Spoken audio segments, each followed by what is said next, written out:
recordings. Katya, good evening. Good evening. Good evening. Right. Thank you so much Good for evening, the Mahesh. response, and hope you can hear me and you can see me, audible and visible. දෙකම වෙනවනේ. එනවා පේනවා. ටික දවසකට පස්සේනේ, after a few days. Right. Until others are joining, we'll do a small the session in order to recall all the things what we have learned. අපි ඉගෙන ගත්ත දේවල් ටික මට මේ අලුතෙන් පටන් ගත්ත subject එකට අදාළ පොඩක් අපි කතා කරමු. Until others are joining. මොකද අපි පටන් ගත්ත අලුතෙන් පටන් ගත්ත subject එක? Hello. Marketing environment. Right. Super. Marketing environment. මොකද marketing environment එක කියලා අපි කතා කරේ? දීර්ඝකාලීන relationship එකකට බලපාන internal සහ outside සාධක. Right. Thanks, Sampath. Thank you very much for the idea. තව කාටවත් මොනවාරි අදහසක් දෙන්න පුළුවන්? Hello. Hello. දැන් කතා කරමු. දැන් යන්නේ 3 වෙනි 4 වෙනි ක්ලාස් එක යන්නේ. දැන් ඉතින් ටික ටික ඉන්ටරැක්ට් වෙන්න ඕනේ. එහෙම නැත්නම් ටිකක් අමාරුයි මේ සබ්ජෙක්ට් එක කරන්න හැංගිලා ඉඳලා. So එහෙම නැත්නම් I don't have a way to get the feedback from y'all whether you all have learned the things what we are discussing here. මොකද මට physical class එක නම් body language එකෙන් යම් ප්‍රමාණයකට S2 දිහා බැලුවාම body language එකෙන් ඔළුව වනනකොට තේරෙනවා non-verbal communication. අපි ඒවට කියන්නේ non-verbal communications method වලින් තේරෙනවා whether they have understood the things what we have discussed. Then here I don't have any other options until you are speaking. ඔයගොල්ලන් කතා කරන කල් මම දන්නේ නැහැ. ඉතින් ඔයගොල්ලන්ට උදව් කරන්නම තමයි හදන්නේ නිසා කතා නොකර ඉන්න එපා. Please be interact. Okay, කට්ටිය කතා කරමු.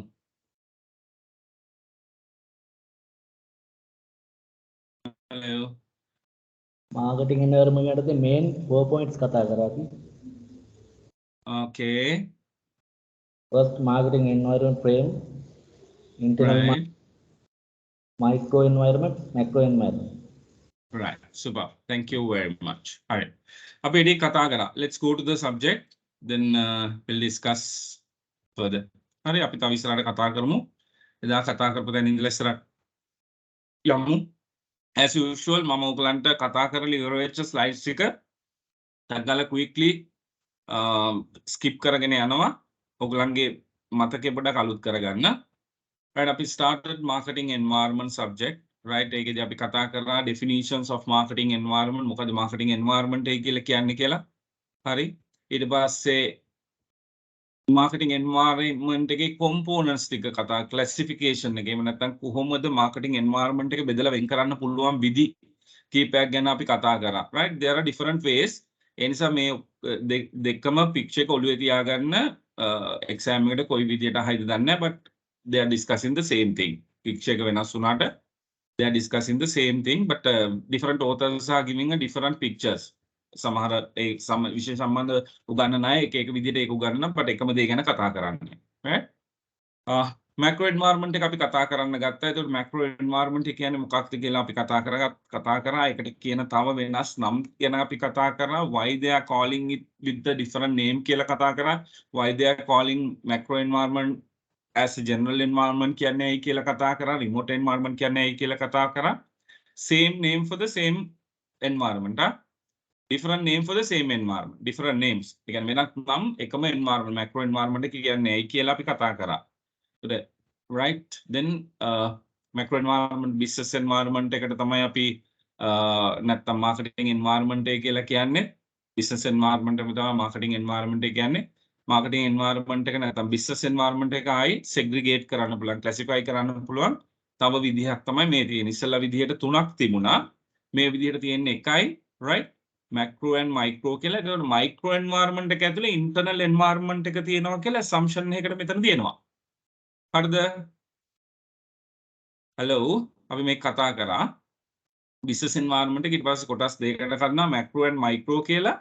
හැබැයි මෙතනදී කොටස් දෙකකට කැඩුවාම they assume that internal environment within the micro environment. ඉස්සෙල්ලා එකේදී micro environment එක ඇතුලේ වෙනම company කියලා එකක් තිබුණා.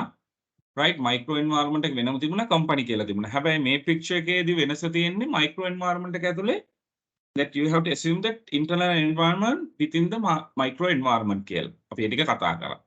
Pestil factors කියන්නේ මොකක්ද? Same thing for the macro environment. A macro environment එක ඇතුලේ තියෙන factors ටිකට තමයි අපි pestil කියන්නේ කියලා එදා කතා කරා. දැන් දවස් කිහිපයක් නිසා අමතක නම් ටිකක් මතක් කරගන්න වෙනවා. right political, economical, social, ethical, legal ඔය කියන factors ටිකේ short name එක තමයි අපි pestil කියලා ගන්න කියලා අපි එදා කතා කරා. right ඊට පස්සේ අපි pestil factors ගැන start කරා discussion එක. එහෙමද? hello කට්ටිය එහෙමද? hello අපි එතන වෙනකල් කතා කරාද? ඔව් හරි. හරි. right හරි. එහෙනම් අපි එතන ඉඳලා යමු. right hope you can see the screen. මේ screen එක පේනව නේද? Clear. right හරි. අපි pestil factors වල නැත්නම් macro environment එකේ right factors ගැන අපි කතා කරන්න ගත්තා. එකක් political environment එක. හරිද? අනිත් එක economical environment එක. අපි ওই දෙකේ factors කතා කරලා ඒකේ තියෙන උදාහරණ කිහිපයක් ගැන කතා කරා. මේකේ තියෙන හැම එකකටම මට උදාහරණ කතා කරන්න බෑ because we have a very limited time. So මම examples දෙකක් විතර අරන් කතා කරා. Then after that you have to read the book. At the same time you have to go through some additional information in order to get the in the bit of a good idea, good understanding. මේකේ හොඳ තේරුමක් ගන්න කියවන්න ඕනේ. පැය 3ක් තමයි slim එක මේ සබ්ජෙක්ට් එකට දීලා තියෙන්නේ. ඒතර පැය 3ට වැඩි අපි කතා කරනවා. ගොඩාක් කතා කරනවා නම් පැය 8ක් 10ක් අරගෙන කතා කරන්න දේවලුත් තියෙනවා. but අපි ඔයාලට මේ ෆිලොසොෆි එක ෂෙයා කරනවා. මාකටිං ෆිලොසොෆි එකක් කියවනේ. thinking process එකක් කියවනේ. හිතන විදිහක් කියවනේ. right එතකොට අපි මේ එක එක උදාහරණ අරගෙන බලන්නේ ඔයාලට කියන්නේ you have to this is the way that you have to look at your market. right market එකේ විදිහට ඔයා මේ factors දිහා බලන්න ඕන විදිය මේකයි. එතකොට මේ factors වෙනස් වෙනකොට what impact වෙයි අපිට අපේ business එකට how it's going to affect, then how we should adapt to ourselves. අපිට කොහොමද මේක බලපෑම් කරන්න හදන්නේ? ධනාත්මකව නම් අපි මොකද කරන්න ඕනේ? ධනාත්මකව නම් අපි මොකද කරන්න ඕනේ? hello ධනාත්මකව නම් මොකද කරන්න ඕනේ? hello ධනාත්මක බලපෑමක් නම් අපිට කරන්න යන්නේ අපි මොකද කරන්න ඕනේ? කට්ටිය hello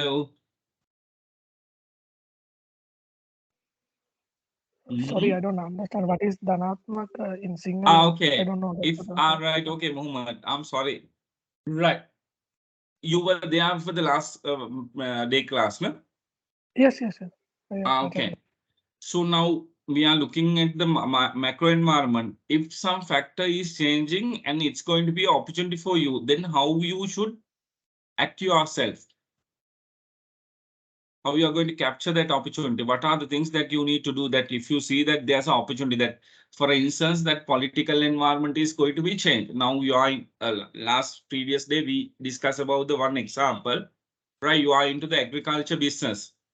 Right now, government is going to change the policies in order to develop the agriculture sector in the country.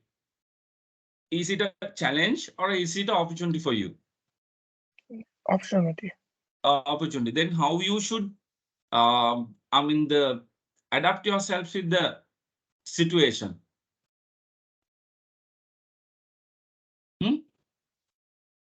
අපි කතා කරාද? You need to be the first mover. You have to keep your eyes and ears open for the market environment. What are the changes going to happen? If it is opportunity, you have to be the first mover who is going to capture the opportunity.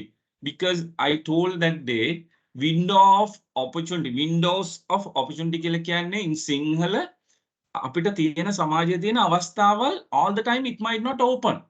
Sometimes it might close quickly. Why? If competitor capture the opportunity, right? එතන කියනට අපිට මුකුත් නැහැ. අපි බලන් හිටියොත් එහෙම right මරු ඒක එනවා මේක එනවා මේක එනවා කියලා බලන් හිටියොත් එහෙම අර පොඩි කාලේ වෙච්ච දේවල් තමයි වෙන්නේ. වත්තේ ගස්වල ගෙඩි තියෙනවා. අපි බලන් ඉන්නවා ඉදෙනකල් පැහෙනකොටම අරන් යනවා වටේ යන මිනිස්සු. හරිද? It's happened in the market. එහෙනම් if there's an opportunity in the market, you have to be the first mover who is going to capture that opportunity. Immediately you have to see what are the changes that you need to do within yourself, within you, in your business. So whether you are going to expand, whether you are going to recruit the new people, right? Whether you are going to move into a different market, separately we will discuss in the marketing planning. So there are four ways that you can expand your business, whether you are going to market penetrate, whether you are going to market development, whether you are going to develop a new product, or the differentiation. Diversify. Not the differentiation, diversify. ඔය ක්‍රම හතරෙන් කෝකෙන්ද ඔයා වගේ business එක capture කරන්න හදන. Whether you are going to penetrate, that's some strategy. Whether you are going to develop a new market, whether you are going to develop a new product, or diversify. ඔය හතරෙන් what is the strategy that you are going to capitalize in order to capture the opportunity. Hari, enough, right? I have been discussed previous class. මම මේ පටන් ගන්න උදව් වෙන්න අර එකපාරට එන්න බැහැනේ. එතනට connect වෙන්න නිසා විතරයි ඒක කතා කරේ. Political කතා කරා, economic කතා කරා. I'm going to start from the social. What do you mean by social? මොකක්ද මේ social කියන්නේ? Pestile එකේ next factor is social. Pestile, P-E-S, pestile, right? P political, E economical, S social. Social and cultural. You have to keep your eyes on the social and cultural factors in your market. Social and cultural. Social means the community, the people who are living in that area, people who are living in your country, people who are living in your continent, Asian continent, Asiatic Mahadweep, right? Social and cultural. Cultural means the set of people. What are their beliefs? What are their the practices, behaviors, right? Share values කියලා අපි කියන්නේ. Cultural කියලා කියන්නේ මොකද culture කියන්නේ? දැන් සිංහල අය සංස්කෘතිය. සිංහලෙන් සංස්කෘතිය. Thank you Dhammika. සමා වෙන්න ඕනේ විහිළුවක් කරාට ඉංග්‍රීසි එක සිංහලෙන් හැරෙව්වහම සංස්කෘතිය. Yes. හරි. මම අහන්නේ සංස්කෘතිය කියන එකේ අදහස. මොකද සංස්කෘතිය කියන්නේ? Spiritual values. Yes. Shared values, beliefs, right? Collective, collective behaviors, right? ඒ කියන්නේ අපි දැන් now if you take Sinhala people, culturally most of the time they are wearing a sari, right? The Hindu people most of the time they are wearing a salwar. They have their own belief, right? ඒගොල්ලන් විශ්වාසයන් තියෙනවා. ඒගොල්ලන් පිළිගන්න විශ්වාසයන් තියෙනවා. සිංහල අය පිළිගන්න විශ්වාසය. Tamil population එක පිළිගන්න විශ්වාසයන් තියෙනවා. ඒගොල්ලන් අදහන දෙයක් තියෙනවා. ඒගොල්ලන්ගේ behaviors තියෙනවා. How they respect to the people, right? How they respect to their parents. අපි Sinhala අවුරුද්දට how we are bow to the other elder people. කොහොමද අපි අපේ වැඩිහිටියන්ට වදින්නේ කරන්නේ? Tamil අයට වෙනම තියෙනවා. Those are not regularized. ඒ කියන්නේ නීතියකින් පාර්ලිමේන්තුවේ හරි අර ගව පට්ටේ ඉන්න පාර්ලිමේන්තුවේ හරි එහෙම නැත්නම් කොහේ හරි regulatory there's a no hard and fast rule. මෙහෙම කරන්න අම්මට තාත්තට අනිවාර්යෙන් වැඳන්න ඕනේ නැත්නම් නඩු දානවා. There's a no hard and fast rule. There's a no regulator. But there's a collective, the behavior, cluster of behavior. ඒ කියන්නේ ඒ පොදුවේ පිළිගන්න හැසිරෙන ක්‍රමයක් සහ විශ්වාසයන් පිළිපදින ක්‍රමවේදයන් වලට අපි කියන it's a culture. අපි ඉස්සරහින් කතා කරමු organization culture ගැනත් කතා කරනවා. එතකොට මේ culture, social and cultural දේවල්. You have to focus on your market. It's a very important thing. If on marketing වලදී තව ඉස්සරහට ඉගෙන ගන්නකොට කියයි, if you are not respecting to the cultural values of their business, you will die. අපි ගිහිල්ලා American one of the best brand වෙන්න පුළුවන් Coca-Cola, but when they are moving to the Arabic country, they study their cultural values, social things. According to that, they are changing their product in order to meet the social and cultural values. එහෙම නැත්නම් අපිට ඕන විදිහට ගිහිල්ලා කරන්න බෑ. අපිට අපේ තියෙන global brand එකක් we are American brand එකක් why we wanted to change it අනිත් මිනිස්සු ලෝකේ දියුණු රටවල් ගන්නවා නම් ඇයි මේ මිනිස්සුන්ට ගන්න that's not the marketing. You need to adapt to the social and cultural values beliefs එහෙම නැත්නම් අපේ product එක fail වෙනවා කියලා තමයි marketing වල උගන්වන්නේ, right? Social and cultural, what are the social and cultural sub areas where you need to focus? මොනවද areas? Population. ඒක social එක ඇතුළේ නෙමෙයිද තියෙන්නේ? ඒක සමාජය ඇතුළේ නෙමෙයිද තියෙන්නේ population එක කියන්නේ? මේ ජනතාව population එක නැත්නම් මේ social කියන්නේ සමාජය community එක. ඒක ඇතුළේ population. දැන් population එක අපේ ගත්තොත් එහෙම what's the total population in Sri Lanka? Hello. What's the total population in Sri Lanka? 20 million. 20 million. 20 million. 22.3 million approximately. ඒක නම් වගේ කියන්නේ. What is the global total population? World population? 8 billion. 8 billion. Super. Thanks for the answer. 8 billion, right? 8 billion විතර ඉන්නවා දැන්. ඕක 2000 මම හිතන්නේ 50 විතර වෙනකොට 9.7 billion ඒ වගේ ගානකට වැඩි වෙයි කියලා කියනවා. ඒතර population එක වැඩි වෙනකොට එක පැත්තකින් opportunities create වෙනවා වගේම අනිත් පැත්තෙන් challenges උත් එනවා because we have a very limited resources within the world. So limited resources ඇතුළේ අවශ්‍යතාවයන් වැඩි වුණාම ඒ අවශ්‍යතාවයන් සපුර ගන්න ප්‍රශ්නයක්. That's why people are fighting in order to capture other people's resources. ඒක තමයි චයිනා හදන්නේ ගහලා අනිත් මිනිස්සුන්ගේ සම්පත් ටික ගන්න. ඇමරිකාව හදන්නේ ඇයි? population වැඩි වෙනකොට සීමිත සම්පත් තියෙන. ඒතකොට ඒක දියුණු කරේ නැත්තම් අනුන්ගෙන් හරි හොරන් කරලා ගන්න වෙනවා. ගහලා හරි ගන්න වෙනවා. එහෙම නැත්තම් marketing වල කියන විදිහට sustainability එකට යන්න ඕනේ. අපි වෙනම පොඩ කතා කරමු. It's not in your theory but පුළුවන් තැන් වලදී මම share කරන්න. Right? Sustainability එකට අපි යන්න ඕනේ. Right? එතකොට population වැඩි වෙනවා. දැන් ශ්‍රී ලංකාවේ population එක ගත්තොත් you can look at එක age category වල අය ඉන්නවා. අවුරුද්දේ ඉඳලා 2 වෙනකල්, 2 ඉඳලා 5 වෙනකල්, 5 ඉඳලා 7 වෙනකල් you can segregate into a different ways. Right? ආසියාවේ හිටපු හොඳම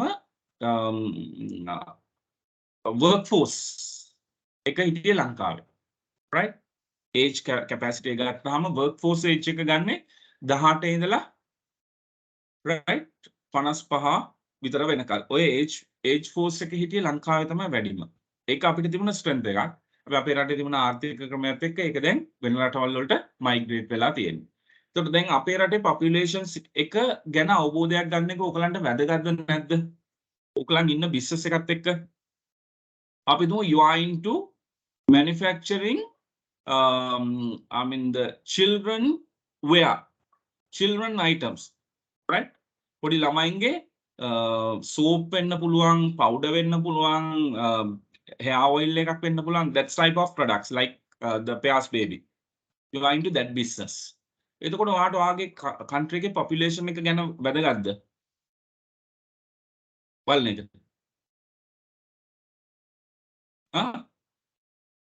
අනිවාර්යෙන්ම. Okay. When මොනවද ඔයාට හිතෙන්නේ factors or if you are into that business, what are the other areas that you need to see? ඇහැක් තියාගෙන ඉන්න දේවල් වෙන මොනවද? වෙන මොනවද factors? Population එක ඇතුලේ. childbirth rate එක වැදගත්ද ඔයාට?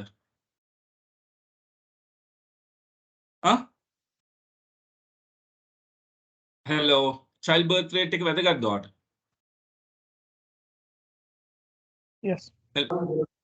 Why Mohammed? Why it is important to keep the focus on the childbirth ratio if you are into the children children products manufacture business? And we can get to know in future how our demand would be. Superb. Great answer. Thank you so much for that very clear professional answer. Right? We can understand what would be our market in future for the kids product. If our birth ratio is higher than the death ratio, then your population might grow.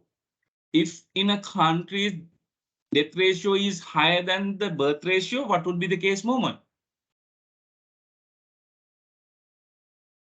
Then the future business is going to come down. Yes, there's a trend that you are going to lose your market size. There's a trend because death ratios are higher than the birth ratios. Then you have to look at what is the business area that you need to move. That's a business. That's how you need to look at your market. එතකොට population එක බලන්න ඕනේ. Population එක ඇතුලේ children's kids ලාගේ business එක නම් ඔයා ඉන්නේ, you have to focus අර කියපු areas වල birth ratio, death ratio මේ දේවල්. ඊට පස්සේ අපිට තියෙනවා පළාත් නමයක්, right? Provincial in if you are trying to take your business all over the country, අපි කියනවා distribution එක extensive distribution strategy එකක් නම් වා කරන්න. අපි පස්සේ කතා කරමු distribution එකේදී. දැන්ට නම විතරක් අහගන්න. Extensive distribution එකක් නම් it's mean that you want to take your product to the all over the country, every corner in the country. Extensive distribution එකක්. Then you need to understand which area, which provincial having the most children population. කොහෙද අඩුවෙන් ඉන්නේ? ඒ අනුව ඔයාගේ distribution එක manage කරන්න ඕනේද නැද්ද? Hello? Yes, we have to. Others? Why others are not talking? Right? ඒ අනුව manage ඔයා කරන්න ඕනේ. අනිවාර්යයෙන්ම manage කරන්න ඕනේ ඒ අනුව. ඒක ඔළුවේ ගන්න. නැත්නම් අපි equal basis හැම පැත්තටම කෑලි 10 10 දාන නිසා 10 10 දැම්මොත් it's not effective. එතකොට ඔයාගේ limited resources අපතේ යනවා. සීමිත සම්පත් අපතේ යනවා. Yes, analyze කරන්න ඕනේ. Analyze කරලා based on that you need to adapt your situation. ඊළඟට අපි හිතමු රටේ aging population එක. Aging population එක කියන්නේ according to my memory ඒක හරියටම specifically අපි බලමු age එක. මම හිතනවා අවුරුදු 60ට වැඩි population එක, total population if it is more than 8%, හරිද? 100ට 8කට වැඩිය ඉන්නවා නම් මුළු ජනගහනයෙන් අවුරුදු 60ට වැඩි කට්ටිය 108කට වඩා ඉන්නවා නම් අපි කියන it's aging population issue එකක් තියෙනවා. Aging population issue එකක් තියෙනවා. Aging population issue එකක් තියෙනවා. හොඳම example, critical example එක තමයි Japan. If there's an aging population in a country, it's a social issue. ඒක සමාන වෙලාවට සමාජ ප්‍රශ්නයක්. ඇයි ඒ? වයසක දෙමව්පියෝ ඉන්නකොට සමහරට දරුවන්ට මැරි කරන්න විදිහක් නැහැ. තමන්ට දරුවන්ගේ අනාගතයට සමහර දේවල් කරන්න එළියට බහින්න දෙයක් නැහැ. මොකද දෙමව්පියෝ බලන්න ඕනේ. සහ ඒ aging population is mostly depend on the medicines. හරි? මෙන්න මේ වගේ දේවල් සමාජය තුළ තියෙනකොට aging population එක වැඩි වෙන එක good or bad? Good or bad? හොඳද නරකද? For a Sorry, business, no? Yes, can. Hello? Can. හොඳද නරකද? It's good or bad? It's bad. Right. Thanks for the response. It's depend on the business where are you, which you are, what the business type that you are into. ඒක depend වෙනවා. සමහර දේවල් කෙනෙකුට වාසියක් වෙනකොට සමහර දේවල් කෙනෙකුට disadvantage එකක් වෙනවා. Some changes you may get as an opportunity, but another person might affect as a negative impact to their business. The aging population එක ගත්තාම එහෙම වෙන එක, some people have identified already, they are preparing themselves to capture that opportunity, like laugh. Right? මට අවුරුදු 4කට විතර ඉස්සෙල්ලා අවස්ථාවක් හම්බුණා මිස් වැගපිටිය චාමන්ගේ ලෙක්චර් එකකට යන්න පැය 4ක විතර. Right? මම කරපු එක්සෑම් එකකදී මිස් වැගපිටිය ආවා. ඇවිල්ලා එයා මේ වගේ thinking එක අපිට share කරාගේ business vision එක සහ මොනවද තියෙන ලංකාවේ opportunities එක. ඒකට ඒගොල්ලන් කිව්වේ මේ aging population එක ප්‍රශ්නයක් රටට. හැබැයි අපි business perspective එකේ we have identified that trend and we have we are preparing ourselves to capture that market. How? They have already invested about 2 billion දෙකක් විතර invest කරලා හදනවා බෙහෙත් ලංකාවේ හදන්න factory එකක්. ඇයි මේ aging population එක 90ක් if once they get their pension and all the thing, they are spending nearly about 60 to 70% in order to get the medicine වලින් තමයි දුවන්නේ. මොකද අපි කාර්යක්ෂම සමාජයක් නෙමෙයි ජපානයේ වගේ එහෙම නෙමෙයිනේ. අපි ලෙඩ වෙනවටක් ගාලා 55 විතර වෙනකොට අපේ සංස්කෘතිය අපේ ආර්ථික තත්ත්වය අරවා මේවා හැම දෙයක්ම බලපාලා මිනිස්සු. එතකොට 60. ඒක opportunity එකක්. If you are into such business, then you have to identify what's the trend in the age population. If there's an increase, then you have to analyze that you are going to get more opportunities. Then you have to be prepared yourselves to capture that market. Hello. Yes. Right. ඊළඟට career views. අපි තව එකක් ඕනනම් කතා lifestyle, social lifestyle. Now if you take the past generations, අපි හිතමු අවුරුදු 15කට ඉස්සෙල්ලා හිටපු generation එකක් once they come to the teen range එක 16 to 19 teen range එක කියලා කියන්නේ 16 17 18 19 teen range එකට එනකොට how they behave, how they look at the life, how they dress. අදත් තියෙන එකමද අපේ රටේ අවුරුදු 20කට ඉස්සෙල්ලා it has been changed ne? The way they dress, way they think about the life, how they behave has been changed. එතකොට මොකද වෙන්නේ? අපි මේ trends analyze කරන්න ඕනේ. If you want to become a marketing oriented organization, if you want to become a marketing oriented personality, you need to keep your eyes and ears open to the market. You need to understand the trends. Based on that, you need to adapt yourselves in order to capture the opportunity. එතකොට මේ trends වෙනස් වෙනකොට if you are into අපි හිතමු clothing business ඔයා ඉන්නේ හරි අර කොල්ලු පිටියේ තියෙන දාස මුදලාලි වගේ shop එක දාගෙන රෙදි තියාගෙන විකුණනවා. Do you believe that still you can survive if you are doing the same business now? ඒ අවුරුදු 15කට ඉස්සෙල්ලා තාත්තා කරපු business එකම තමයි මමත් කරන්නේ. ඒ රෙදිමයි විකුණන්නේ. අනේ ගත්තත් නැතත් චීත්ත මල් තියෙන චීත්ත right? තමයි මම විකුණන්නේ. Can you survive? Hello? No. It's difficult. It's difficult. Right? අමාරුයි. මොකද trend is changing. එතකොට අපි trend එකට අනුව අපේ business එක adapt වුනේ නැත්නම් අපේ market share එක වෙන කෙනෙකුට යනවා. ගිහිල්ලා අපිට market එක නැති වෙන්න පුළුවන්. Okay. Culture. Then technology. අපි කියනවා පෙස්ටිල් එකේ P political, economical, social, T එක technological. Technologically මොනවද වෙන්නේ? අපි ඉන්න era එකට කියනවා we are in digital era. තාක්ෂණික සාස්ත්‍රය we are in a digital era. තාක්ෂණික සාස්ත්‍රයක ඉන්නේ. I'm sorry. Everything is changing rapidly. I'm sorry. Rapidly change වෙනවා. හැම දෙයක්ම ඉක්මනින් change වෙනවා. අපි නිදාගෙන නැගිටිනකොට some developed countries have innovate new things which we can't imagine. අපිට හිතන්නවත් බැරි දේවල් හිතලා තියෙනවා. Sometimes you might have read such articles. ලෝකේ සමහර රටවල් තියෙන ලෝකෙ හිටපු වැද්දගත් වටිනාම කියන පුද්ගලයන් මරුණාම still they are keeping the bodies in a very scientific manner that they think they will find some method where they can give the leave to the people who have died. සමහර ලෝකේ රටවල් හිතන් ඉන්නවා ඒ රටවල් වල මිනිස්සුන්ගේ body කෝටි ගණන් වියදම් කරලා දාලා තියෙනවා විද්‍යාත්මක ක්‍රමවල ඒකලන් හිතන් ඉන්නවා කවදා හරි මේ විද්‍යාව යන විදියට මැරිච්ච මිනිස්සුන්ට හුස්ම දෙන්න පුළුවන් විදියක් හොයාගනි එදාට මේ මිනිස්සුන්ට හුස්ම දෙනවා කියලා. ඒ ආටිකල්ස් කියවන්න. Right? That's the world trend. Technological trend. That's a technological trend in the world. අපි මේ තාම මේ තත්ත්වෙ හිටියට ලෝකෙ ඉන්න ගොඩාක් දුර. Right? Eතකොට technologically when it's changing, if we are not trying to adapt with the changes, definitely we will die. දැන් අපි හොඳම උදාහරණය during the COVID period. During the COVID period. In the industry, most of the people struggle to survive in the business. Why?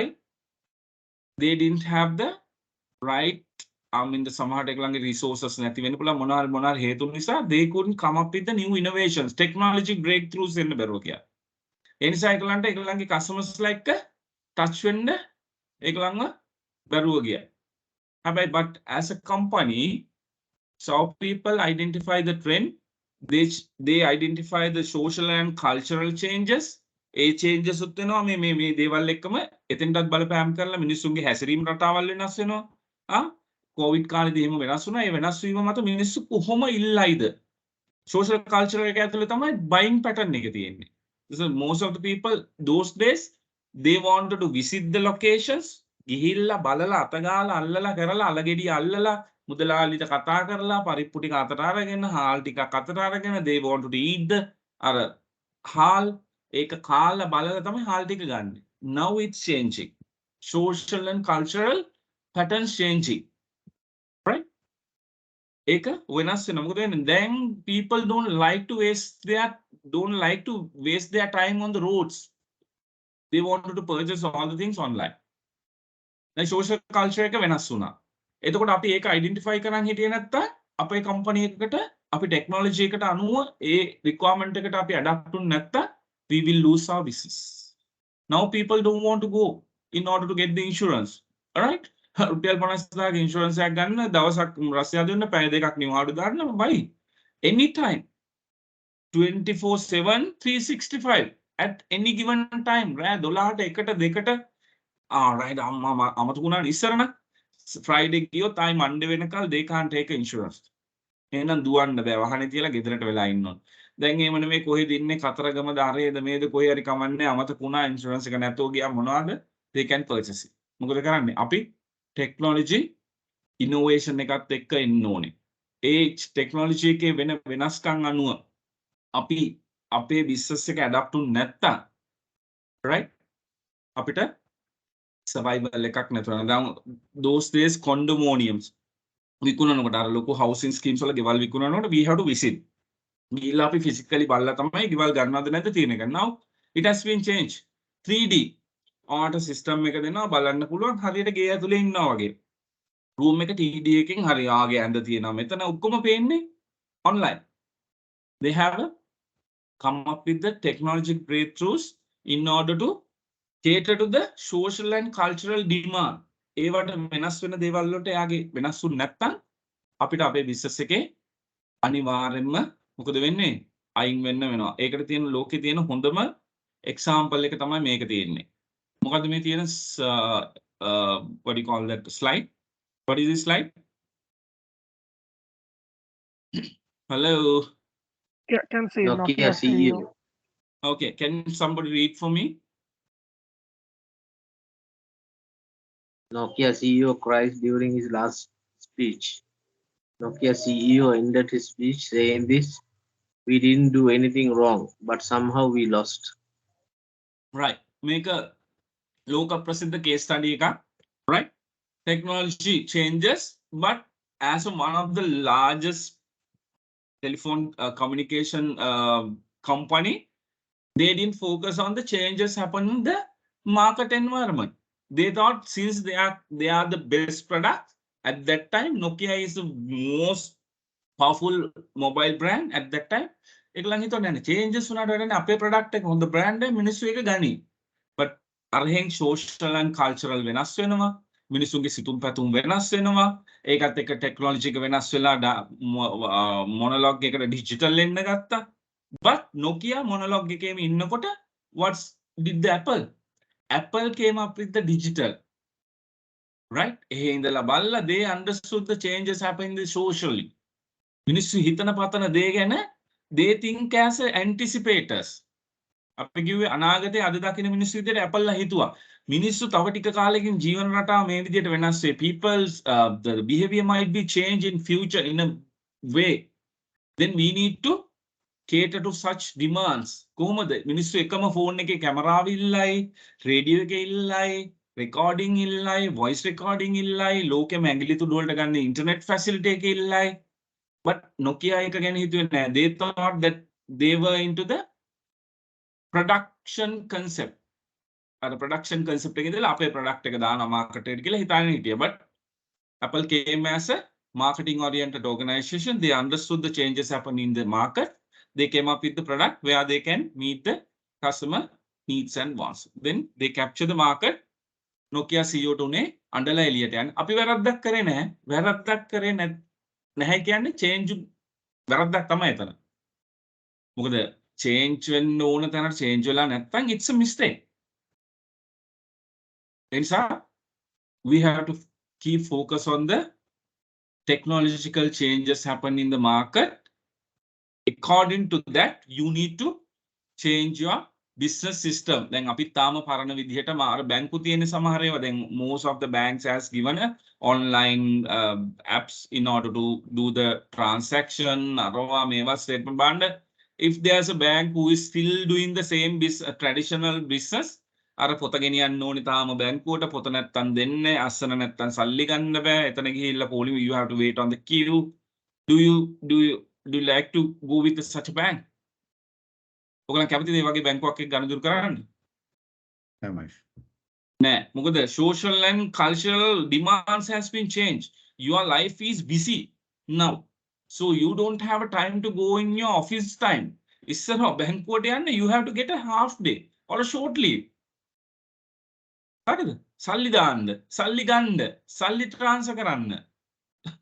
Nowadays technology has come up with the new innovations.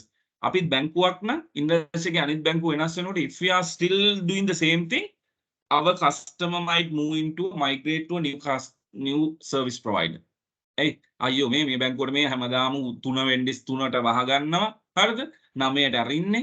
අපි office එකට ගියාම එයා අර ගන්නවා. අපි office එකකින් එනකොට එයා වහගෙන. So how we can do the business? මට සල්ලි ටිකක් ගන්න ඕනේ බෑ. ඉස්සර there was a time මටත් තිබුණ අත්දැකීමක් අවුරුදු මම හිතන්නේ 10කට 12කට ඉස්සෙල්ලා මගේ යාළුවෙකුට සෙලාන් එකේ සල්ලි ඕන නම් මං සිටි මැනේජර් කෙනෙක් කෝල් කරලා කියනවා මචං මේ සල්ලි ටික අරන් තියහම මං ඇවිල්ලා එතකොට එයා සිකියුරිටි දීලා ගේට්වෙන් දීලා මම ස්ලිප් එක අස්සම් කරලා සල්ලි ටික අරන් එන්නේ. මොකද ඒ දවස්වල ඒ ටෙක්නොලොජි එක තිබුණේ නැහැ. right? Online transfer romeo තිබුණේ නැහැ. එතකොට අමාරුයි. But nowadays it has been changed. Cultural changes happening. Population එකේ demand changing. According to that we need to change our technological systems. Environment. Climate changes, right? ඒ වගේ දේවල් ethical ඒ වගේ දේවල් වෙනවා. මොනවද මේ කියන්නේ? right? Sorry. Climate changes වෙනවා. අපි we have to keep focus on such changes happening in the world. Climate changes වෙනකොට වැස්ස අවුව right? එතකොට ඒ වගේ දේවල් වෙනස් වෙනකොට මොකද වෙන්නේ? අපේ business එකත් වෙනස් කරන්න වෙනවා. අපි දැන් අපේ රට ඇතුලේ නම් there's no big difference. If you take India is 60 times bigger than the Sri Lanka. Compared to the Sri Lanka, it's 60 times. What is the population in India? What's the population in India? What's the population in India? වැඩක් තියෙනවද? Hello?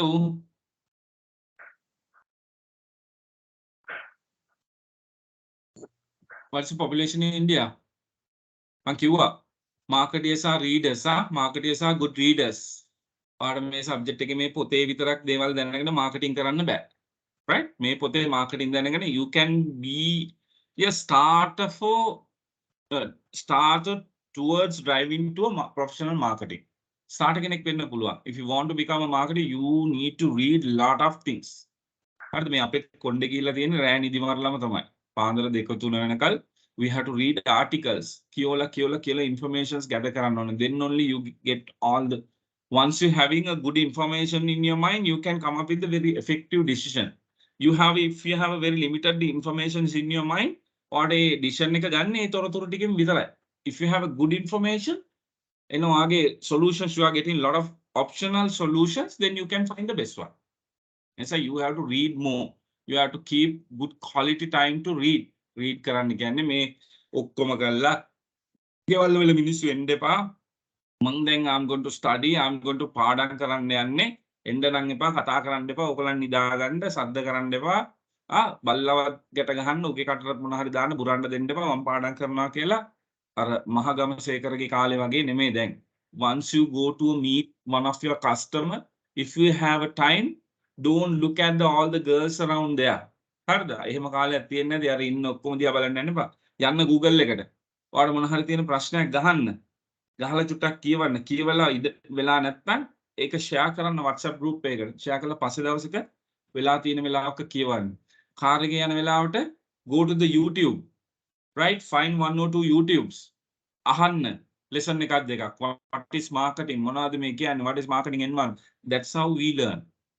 හරි? එහෙම නැතුව මේ හරි අපි පාඩම් කරන්න යන්නේ ඔක්කොම හරි දැන් මේක තමයි වෙලාව auspicious time we have auspicious time to start it every day it will never happen it never happen නෙමේ difficult with your busy schedules with our busy schedule so time එකක් හම්බුනාම බලන්න ඒ හම්බෙන time එකේදී කියවන්න කස්ටමර් ගාවට හම්බෙන්න කියලා if you have a time එයා දුන්නේ 10 මාර්ට් වෙන්න කියලා ඔයා 10යි to you have a 20 minutes read something related there customer how to approach a customer how to introduce myself to the new customer google to කියන්න අයියේ google I have a problem right show me how should I introduce myself to the new customer he will give some information එකකින් ඔයාට ගැලපෙන එකක් දෙකක් දාගන්න that's how I read right that's mama youtube එකේ මම මේ share කරන්නේ not to boast myself it's my responsibility to share those informations with you all right car එකේ මම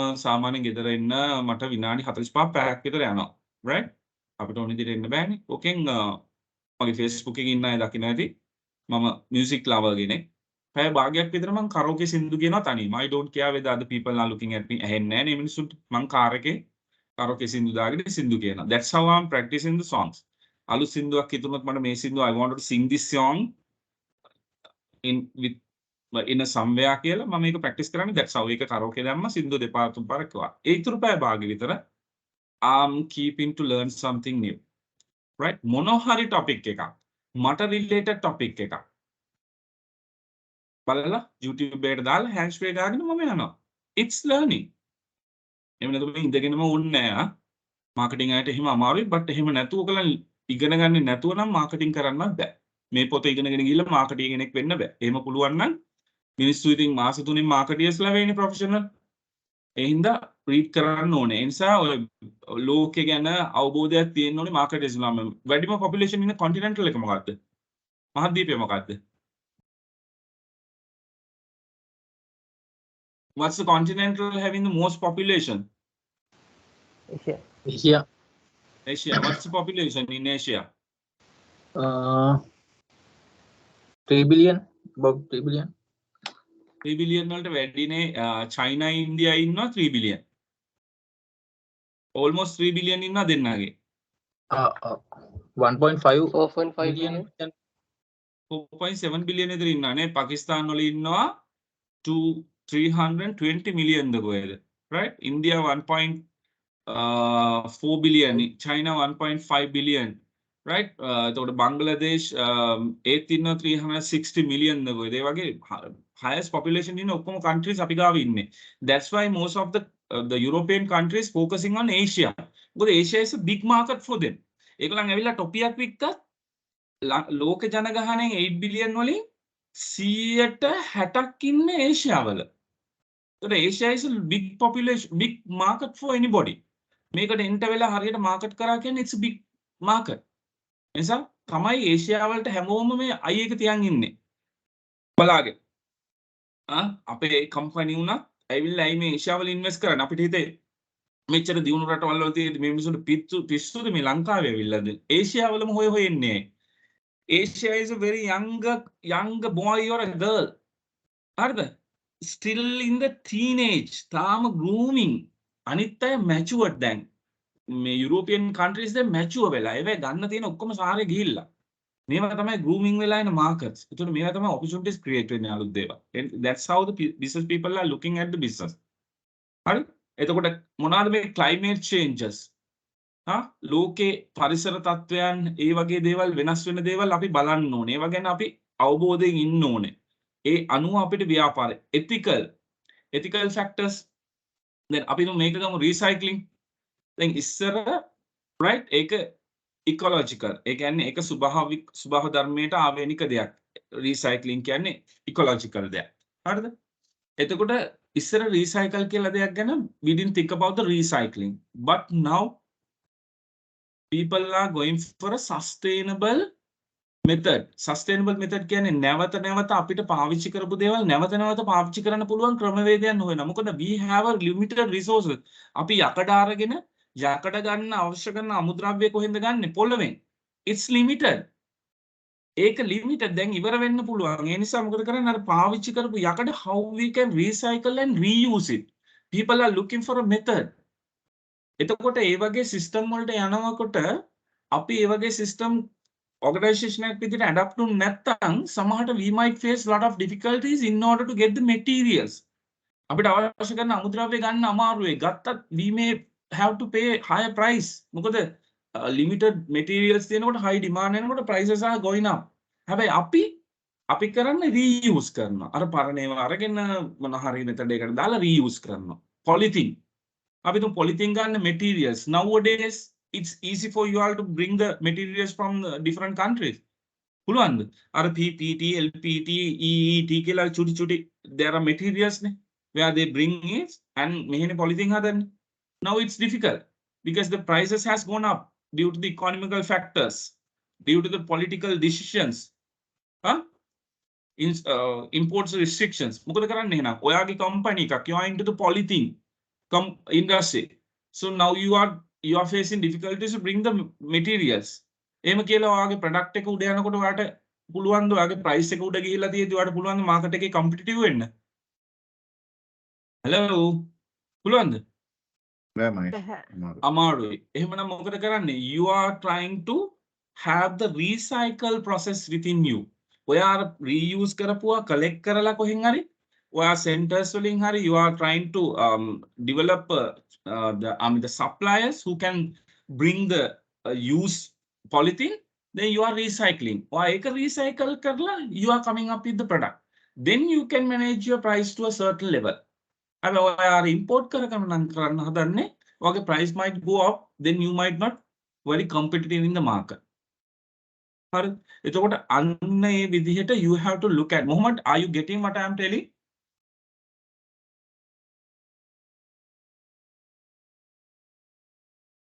Hello? Okay. Right? So you have to look at that way. Sustainability, මම එදා කිව්වා. You have to look at to develop sustainable operations within your organization. Sustainability මම එදා definition එකක් කිව්වා. Without compromising your future resources, you need to gain a growth. මම example එකකුත් දුන්නා. So you have a money where you have a save. You wanted to have a bit of a function within your people. ඔයා save කරපු money ටික අරගෙන පාටියක් දානවා. It's not sustainable. මොකද ඒ ඔයා අනාගතයට ඉතුරු කරපුවා. හැබැයි if you wanted to have a function or a party, then you plan it in advance, you are working hard, commission මොන හරි අරගෙන ඒක වියදම් කරලා පාටියක් දාන එක it's a sustainable because you are capitalizing your existing resources. ඒක sustainable වෙනවා කියලා කියන්නේ ඔයා සල්ලි ණයට අරගෙන බැංකුව වලින් අරගෙන නැත්තම් සේව් කරපුවා future secure කරගන්න මොනවා හරි හදිස්සියක් වුණොත් ගන්න තියෙන සල්ලි අරගෙන ඔයාගේ business එක expand කරන එක නෙමෙයි. So මේ තියෙන limited resources වලින් කොහොමද business එක grow කරන්නේ? Right? අර කිව්වාගේ recycle කරලා, reuse කරලා, operation efficiency එක වැඩි කරලා, right? Operation efficiency එක වැඩි කරලා, people skill වැඩි කරලා, ඒකෙන් production එක වැඩි කරලා ඒ විදිහට ඔයා එන්න ඕනේ ඔයාගේ business එක survive වෙන්න ඕන නම් in a competitive level. ඒතකොට ඔයා ඒ changes ගැන බලන්න ඕනේ. අනිත් පැත්තෙන් sustainability වලට යනකොට industry, if your industry is going for a sustainability, if you are trying to do the same operation, you might not survive in the industry. අපි polythene industry එක ගත්තොත් ඒ විදිය. Plastic ගත්තොත් ඒක. යකඩ ගත්තොත් now you might have seen lot of areas there are people who are coming to pick the all iron bars waste eva. අරගෙන ගිහලා what they do? They are selling it to people who are recycling it. Polythene උත් එකතු කරනවා. එකතු කරලා දෙනවා. Then you have to change your business according to that. Legal. නීතිමය රාමුව. මේ සමාජයේ තියෙන නීතිමය රාමුව ගැන අපි හැගහගෙන ඉන්න ඕනේ. හොඳම example එකක් අපිට තියෙනවා. Right? Data protection. අපිට ළඟදී ආව නේද industry එකට? Data protection law were recently government implemented. Then if you are not adapted such legal factors, we may not in a position to do the business. අපි business එක කරන්න නම් survive වෙන්න ඕනේ නම් අපි කියන legal factors ගැන හැගහගෙන ඉන්න ඕනේ. You have to adapt with those regulatory things. IBSL rules, industry we need to understand it. We need to have the clear understanding about those regulatory changes. A changes business if you are not inlining with those changes, we may not in position to continue our business. Further, health, safety, it's depend. Me make example, health, safety, then garment industry garment industry having their unique the rules and regulations. Safe, health, the employees like labels, what is the labor regulation, what is the minimum salary, and all the things. We need to have the clear understanding and we need to in line with those. If not, we may not in a position to do the business. Today, api අවබෝධයෙන් ඉඳගෙන ඒ changes වෙනකොට according to the changes we need to adapt our business according to that. එහෙම කරොත් we can continue as our business, then we call it that we are into the marketing oriented. We are driving towards the marketing oriented. If not, we might fail. Okay. Any questions with regard to the steel or a macro environment? You need to read the books and more information. මට පොතේ තියෙන සහ මේ macro environment එකේ තියෙන හැමදේම මේ පැය තුනකින් කතා කරන්න බෑ. Right? I'm trying to give the philosophy, the way of thinking. හරිද? මම examples වලින් දෙන්නේ way of thinking එක. Then you have to practice and you need to make a habit in your mind. ඔයා එක පුරුද්දක් විදියට මනසේ ඇති කරන්න ඕනේ. ඒක හිතලම කරන්න. ඉස්සරහට දැන් තව දවසකින් දෙකකින් same person driving on the same road from your place to your office, you might see the same location, same incidents, but definitely tell me within another 1 or 2 days time, you will see different pictures from your mind. මං කියලා දෙන්න තේරෙනවද? ඔයා එකම පුද්ගලයා එකම තැන ඉඳලා ඔෆිස් එකට යයි, දකි එකම දේවල්. හැබැයි ඔයාගේ මනස වැඩ කරයි වෙනස් විදියකට තව දවසකින් දෙකකින්. අපි පොඩ ෂෙයා කරගමු ඉස්සරහට. මේ කියපු දේවල් ටික ඔළුවේ තියාගත්තොත් ඔයාට අරක දකින්නකොට මේක දකින්නකොට අර බෝඩ් එක ගහලා තියෙනකොට ඇයි මේ බෝඩ් එක ගහලා තියෙන්නේ? රයිට්. එහෙනම් මේ ෆැක්ටර් එක වෙනස් වෙන්න යන්නේ. මේ ඉන්ඩස්ට්‍රි එකට මේක වෙන්න යන්නේ. මේ වෙන්න යන්නේ කියලා පොඩ තේරුම් ගන්න පුළුවන් වෙයි. බැංක් එක අපි ළමා කැකුළු කියලා අලුත් ප්‍රොඩක්ට් එකක් එනවා දෙනවා. ඉස්ලාම ළමයි 100ට බෝඩික්ව දෙනවා ළමයිට දෙනවා කියලා තියෙනවනේ. ඒ කියන්නේ it's a hint that there's social factor changing. ඒ කියන්නේ child birth එකේ ඔන්න පොඩ්ඩක් වැඩි වෙලා. එක්කෝ කෝච්චි වටේ ඉන්න population වැඩි වෙලා එහෙම නැත්නම් අර covid වගේ ආයි situation එකක් යනවා. those are not මේ colonial things ඒවා මේ වැරදි දේවල් නෙමෙයි මම කියන්නේ. එහෙම තියෙනකොට ආර්ථික විද්‍යාවට අනුව population වැඩි වෙනවා. ඔය කෝච්චි ළඟ කෝච්චි පාරවල් අයින් ඉන්න families වල බබාල වැඩි. It's a fact. ලෝකෙ දියුණු රටවල් වල COVID කාලේ child birth වැඩි. It's a fact. හරිද? ඒ වගේ වෙලාවට marketeersලා බලන්නේ from a different perspective. වෙනත් කෝණයකින් ඒක දිහා බලන්න. business first. මොකද්ද තියෙන business opportunity එක? මොකද්ද තියෙන්නේ? right. ඒකට කොහොමද මගේ business එක capture කරන්නේ? කියන එක තමයි බලන්නේ. Hope I gave comprehensive idea about the macro environment. Clear the hello. Nitan, කතා කරන්නකෝ. Hello. Yes, fine, Mr. Mahesh. හරි මේකේ එකක් අතන එකක් මිස් වුණා ethical part එක. ethical එක අරකෙම තිබුණා. මම ethical එක තව පොඩ්ඩක් චුට්ටක් වෙනම කතා කරන්නම් examples දෙකක්. ethical part එකේදී කතා කරන්නේ අපි ethical marketing ගැන කතා කරන්නේ it's not a rule. It's not a regulated thing. It's a philosophy. It's a belief. ඒක අපි නීතියක් නෙමෙයි.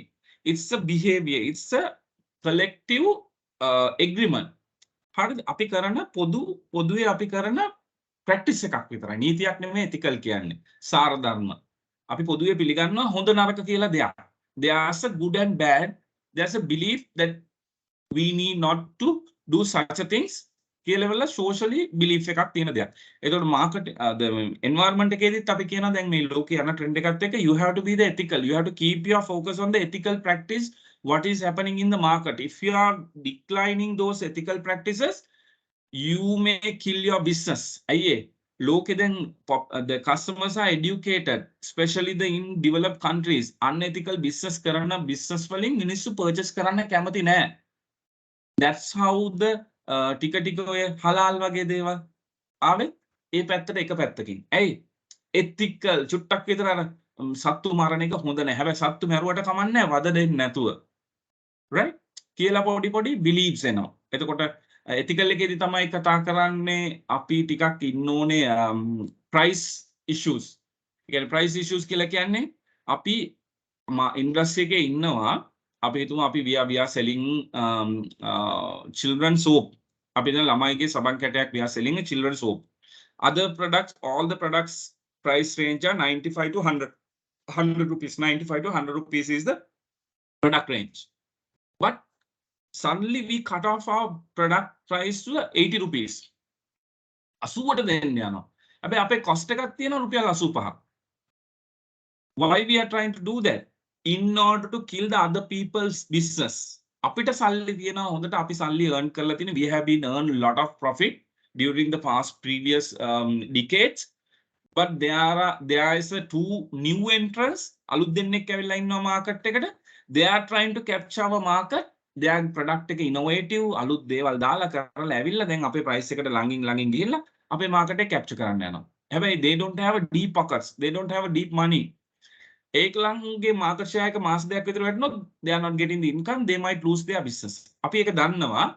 අපි කරන්නේ මොකද රුපියල් 80 කරනවා. 80 කරාම automatically මිනිස්සු price එකට අපේ වගේ economy එක price war එකකට ටක් ගාලා හැරෙනවා. හැරුණාම අර මිනිසුන්ගේ business එක loss වුණාම මාස දෙකක් ඒ මිනිස්සු අයින් කරනවා. That is unethical practice. එතකොට macro environment එක ඇතුළේමයි ඒක තියෙන්නේ. If you do such practices, you might lose your business. මොකද මිනිස්සු ගන්නෙ නැහැ. මිනිස්සු දන්නවා unethical practices කරන ඒවෙන් ගන්න. එතකොට advertisements සමහර advertisements දාන්න දෙන්නේ නැහැ directly indirectly තම party එකකට වරද්දක් වෙන දෙයක් දෙනවා. If you can remember, there was an advertisement that one guy අර බෝට්ටු එක පාරුවක තව එක්කෙනෙක් වරන් යන්න එනවා. right මට මෙච්චරක් දෙන්න කියනවා. එච්චරක් දීලා අරන් යන්නේ ගඟෙන් බාගෙකට. ගිහලා ගඟේ බාගෙදි බහින්න කියනවා. right හැබැයි හරියට සල්ලි දුන්නා නම් මං ගඟෙන් එළියට දානවා කියනවා. they indirectly they I mean the target industry people. එතකොට ඒක මොකද කරේ? ඒක unethical. ඒක ඇඩ්වර්ටයිස්මන්ට් එක නැවතුවා. මතක ඇති මොකද්ද මම කියන ඇඩ්වර්ටයිස්මන්ට් එක කියලා? තිබුණා නේද මේ ඇඩ්වර්ටයිස්මන්ට් එක? hello Yes, තිබුණා නේද කාලෙකට ඉස්සෙල්ලා? Tibba. okay right, those are unethical practices which can't continue in the industry. එහෙම වුණොත් එකක් regulatory තියෙනවා අනිත් පැත්තේ regulatory නැති වුණොත් socially මිනිස්සු කැමති නෑ වගේ දේවල් වලට. එතකොට අපේ business එක අයින් වෙනවා. So we have to in line with such ethical good practices which is happening in the industry in order to survive in the industry. Okay. තප්පර දෙන්න මට.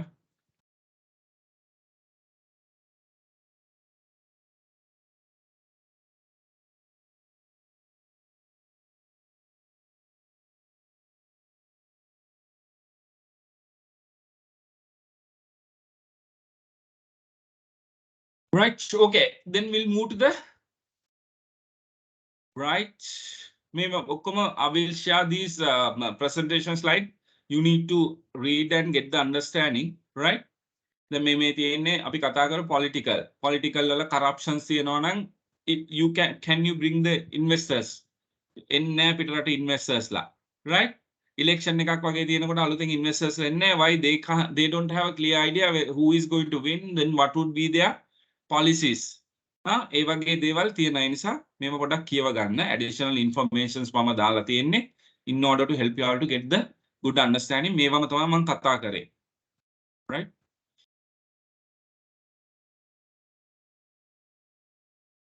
right, දැන් මම කතා කරා අපි Mohammed asked question from me, if there's opportunity what would be the case කියලා. If there's opportunity you need to make your strategy, right? අපි ඒවා කතා කරමු මාකටිං ප්ලෑන් එකේදී. මම නිකම් මේකට දැම්මා ඔයගලන්ට පොඩි උදව්වක් කරන්න දෙයක් තේරුම් ගන්න. opportunity එකක් තියෙනවා නිකන් තියන් ඉඳලා හදන්නේ නැහැ. strategy එකක් හදන්න. strategy එකක් කියලා කියන්නේ what is the long term directions that you are going to reach. Long term direction. Have a long term directions if you are not making an action plan in order to reach the destination. If there's opportunity, you need to make your long term destinations where you're going to end up. What is the business value that you are going to add? මොනවද achieve කරන්න යන්නේ? ඒක තියාගත්තට වැඩක් නැහැ. Then you need to come up with the action plan. කවදාද මොනවද කවුද කොහොමද කොතනදද? Then you need to implement in order to reach your destination. අපි marketing plan එකේදී planning වලදී වැඩිපුර කතා කරමු. Just get an idea. Micro environment, right? Micro environment. Micro environment ekila kyanne. So I'll show you this previous slide again in order to get a bit of a clear idea. So we discuss about the macro, then we are coming to the micro environment, the other environment factor, right? Okay. What do you mean by micro? Micro environment ekata, there's another name called task environment and operating environment. මේ දෙකම කියන්නේ micro environment. Task environment කියලා කියන හේතුවත් මම කියලා කියන්න. Right? So micro environment is the environment we are having another sub elements which directly impact to the organizational business process. අපි macro එකේදී කිව්වේ long distance තියන්නේ, it may not directly impact to the company operation, organization operation. එහෙම තමයි කිව්වේ. හැබැයි micro එකේදී කියන්නේ, right? Different type of elements තියෙනවා. It might affect directly to the business activities within the organization. එතකොට අපි micro environment එක කියලා factors specific to a company and can influence the operation of a company and management ability to meet the goals of the business. So මේ කියන micro environment එක ඇතුලේ තියෙන factors ටිකට පුළුවන්කම තියෙනවා directly impact කරන්න operation එකට. But macro එකේදී we discuss in a different way. The macro environment factors may not directly influence the operation. It's outside the organization. It's far away compared to the micro environment. Macro environment are far away to the organization. එහෙම කියන්නේ මෙන්න මේ හේතුව නිසා. මේ organization එකට දුරින් තියෙන්නේ macro. හැබැයි micro සාපේක්ෂව ළඟින් තියෙන්නේ. ඒ නිසා එයාට company එකට influence කරන්න පුළුවන් කියලා තමයි කියන්නේ. හරිද? කොහොමද ඒකට influence කරන්න පුළුවන් කියලා අපි බලමු. The factors or elements in the firm's immediate environment which affect its performance and the decision making. Organize micro environment එකේ තියෙන factors වලට immediately impact එකක් කරන්න පුළුවන්ලු organization operation එකට. එතකොට micro environment කියලා කියන්නේ ආයතනයට ළඟින්ම පිහිටලා තියෙන යම්කිසි සාධක ටිකකින් එකතු වෙච්ච පරිසරයක්. The micro environment is the factors which very close to the collective of factors, right? යම්කිසි factors ප්‍රමාණයක් very close to the internal environment. නැත්නම් organization එකට ළඟින්ම පිහිටලා තියෙන යම්කිසි සාධක ටිකකින් එකතු වෙච්ච පරිසරයකට තමයි අපි micro environment එක කියලා කියන්නේ. Clear the hello?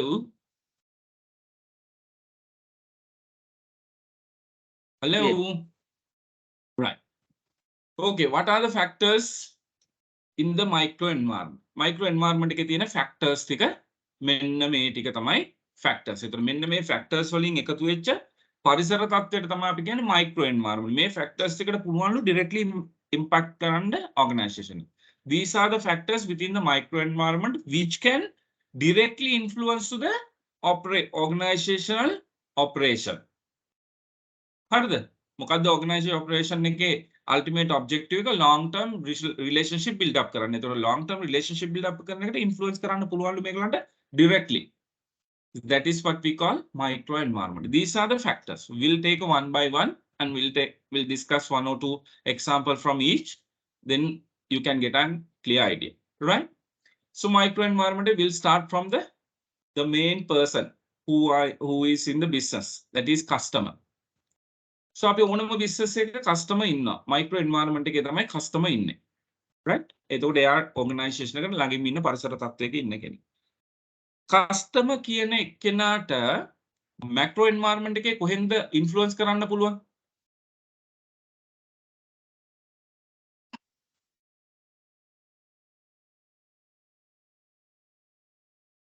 අනේ කතා කරන්න ඕනේ ඉතින්. අර පානදුර පැත්තේ මොරටුව හන්දියේ තියෙන ස්කෝල් එක වගේ වෙන්න බෑ. කතා කරන්න ඕනේ. Senior people, right? One of the best company employees. පොඩක් ඒ ගැම්ම ඕනේ මට. Customers ලට ඉන්ෆ්ලුවන්ස් කරන්න පුළුවන්ද මැක්‍රෝ ෆැක්ටර්ස්? ඕගලන්ට ඉන්ෆ්ලුවන්ස් කරනවද macro factors? Political, economical, social influence කරනවද? Political changes have you all impacted the political environment changes during the past 2 years? Yes. Okay, economical changes have you all Yes. impacted? Social cultural changes, the Yes. way Impact. that the way you are living, where you are traveling, where you are taking the medicine, where you are dressing, වෙනස් වෙලා තියෙනවා, impact කරලා තියෙනවා. මොකද සමාජය වෙනස් වෙනකොට මම නෑ මගේ අප්පොච්චිගේ පුච්චිත් මෙහෙම තමයි. එයා සරම ගහලා ෂර්ට් එක දාලා යට සුදු පැනියම් පිටින් තමයි කොහෙත් ගියේ. මමත් යන්නේ එහෙම තමයි. හීනි අප්පුහාමි තමයි ඇවිල්ලා මැලිබන් එක හැදුවේ. හීනි අප්පුහාමි විදියට තමයි පුතාගේ පුතා මුත්ත ඔක්කොම යන්නේ කියලා ඉන්න පුළුවන්. බෑ. We are influencing by the macro factors. Customers are one of them. Customer කියන්නේත් අපි වගේම කෙනෙක්. අපිත් customers අනේ. ගොඩක් වෙලාවට සර්විස් එක දෙන වෙලාවේ අරින්න අනිත් හැම වෙලාවෙම customers ලා. right? අපිට influence කරනවා social, economical, technological, ethical, legal, political factors වෙනස් වෙනවා. එතකොට වෙනස් වෙනකොට මේ customer කියන කෙනා වෙනස් වෙනවා. So එතකොට මේ customer, once the customer changing, do you need to understand what is the changes happening in the customers කියලා? ඕනේද? Yes. If you want to drive your organization towards the marketing oriented, do you need to understand the market customer changes? Yes, we should understand. Definitely, we must understand. Neither should නෙමෙයි, must. Neither there's no choice. Should sorry, මේ account argument and should keyword there's option. Must, no option. Do or die game එකක් තියෙන්නේ. If you want to survive, you need to understand the customer changes. If not, okay. ගන්න කල්කින් පස්සේ අරයා කියලා ඉන්න පුළුවන්. But if you want to survive, certainly, yes, you need to keep your ears open to the changes happening in the customers. එතකොට macro factors ගැනත් ඔයා හොඳට තියාගෙන macro factors වෙනස් වෙන එක බලපාන විදිය you have to anticipate before customer impacting that. That's the Apple and most of the innovative companies are doing. Uber අපි කිව්වාද අපිට කෑම ඕන වෙලාවට කවුරු හරි ගේන්න එකෙක් ඕනේ හොයපල්ලා අඹලා මෙතෙන්ට වෙලා ඉන්නවා ඇමරිකාවේ ඉඳලා ඇවිල්ලා සුද්දෝ කියලා කියනවා what is you are doing bloody shit people එහෙම කිව්වද? No, they anticipate this is going to be the social environment changes happen, this is going to be our customers, and they might think about something. Social cultural changes are happening. Economy factors are changing. ඉස්සර තාත්තා විතරක් හම්බ කරලා ජීවත් වෙන්න පුළුවන් වුණා, but now it's impacting hardly to the family. So both of them should go to the works, right? Then social culture factors වෙනස් වෙනවා. day care එන්න වෙනවා. අම්මා තාත්තා දෙන්නම රස්සාවට යනවා, right? elderly homes එන්න වෙනවා. අම්මා දරුවෝ දෙන්නම කසාද බැඳපු එකම දුවයි ඉන්නේ පවුලේ. වැඩට යන්න ඕනේ දුවත් ආර්ථිකය අමාරු නිසා එන අම්මව තියන්න විදියක් නැහැ. there's opportunity. ඒක තමයි opportunity create වෙලා ඇවිල්ලා තියෙන්නේ. මම ස්කූටි පෙප් ගැන එහෙම කතා කරන්නේ. ඒතකොට වැරදි මේ examples ඔළුවට එනවා. අර හාමුදුරුවෝ කියන ඒවා ස්කූටි පෙප් වගේ දේවල්. එතකොට පුළුවන් තරම් ඔය කඩ චූටි කඩ එන හේතු social cultures වෙනස් වීම. පුංචි කඩ ඔෆිස් ළඟ පුංචි කඩ ඇයි දෙන්නම වැඩට යන්න ඕනේ. උදෙන්ම නැගිටින්න ඕනේ. වයිෆුත් නැගිටින්න වයිෆ්ට උයන්න වෙලා නැහැ. එනිසා මොනවාද කරන්නේ? ඩක් ගාලා ගියා කෝච්චියෙන් බස් එකෙන් බැස්ස නැත්නම් හස්බන්ඩ් දැම්ම වාහනෙන් බැස්ස මොනවා හරි ගත්තා උදේට ගියා. හැබැයි සෝෂල් කල්චර් වෙනස් වෙනවා. හෙල්ත් එක ගැන හිතුවා. ඒ නිසා ජිම්ස් වගේ දේවල් ආවා. ඒ නිසා ඔෆිස් ළඟ කොළ ගැඳ වගේ දේවල් විකුණන්න ගත්තා. healthy trend එකක් ආවා. There was a trend that people are thinking about their health, very conscious about the health. ඒ නිසා fruits වලට තිබුණ demand එක වැඩි වුණා. එළවලු වලට තිබුණ demand එක, they create more demand. Why they were very conscious about the health. එතකොට මේ changes ඔක්කොම happening කියන්නේ customer is one of them. එතකොට customer මේක impact වෙනවා. එතකොට මේ changes අපි අඳුරගත්තේ නැත්නම් if you are doing the same business continuously without understanding the customer changes, මොකද වෙන්නේ? මොකද වෙන්නේ? මොකද වෙන්නේ? Hello. business එක loss වෙනවා. Loss වෙනවා. Why? Customer expectations and the deliveries having a gap නේද? මොකද customer changing according to the changes happen in the factors, macro factors influence එකත් එක්ක customer change වෙනවා. customer ගේ social status වෙනස් වෙනවා. එයා ජීවිතය දිහා බලන විදිහ වෙනස් වෙනවා. හැබැයි අපි continuously supplying the same product and service පරණ විදිහටම. We are not understanding we are not keeping the eyes on the customer change. We are not anticipating, right? ඒ නිසා අපේ product එක එහෙම දෙනකොට industry කියන එකක් තියෙනවා. industry කියන්නේ මොකද්ද? industry කියන්නේ මොකක්ද? industry කියන්නේ මොකද්ද? industry කියන්නේ මොකද්ද? ආ?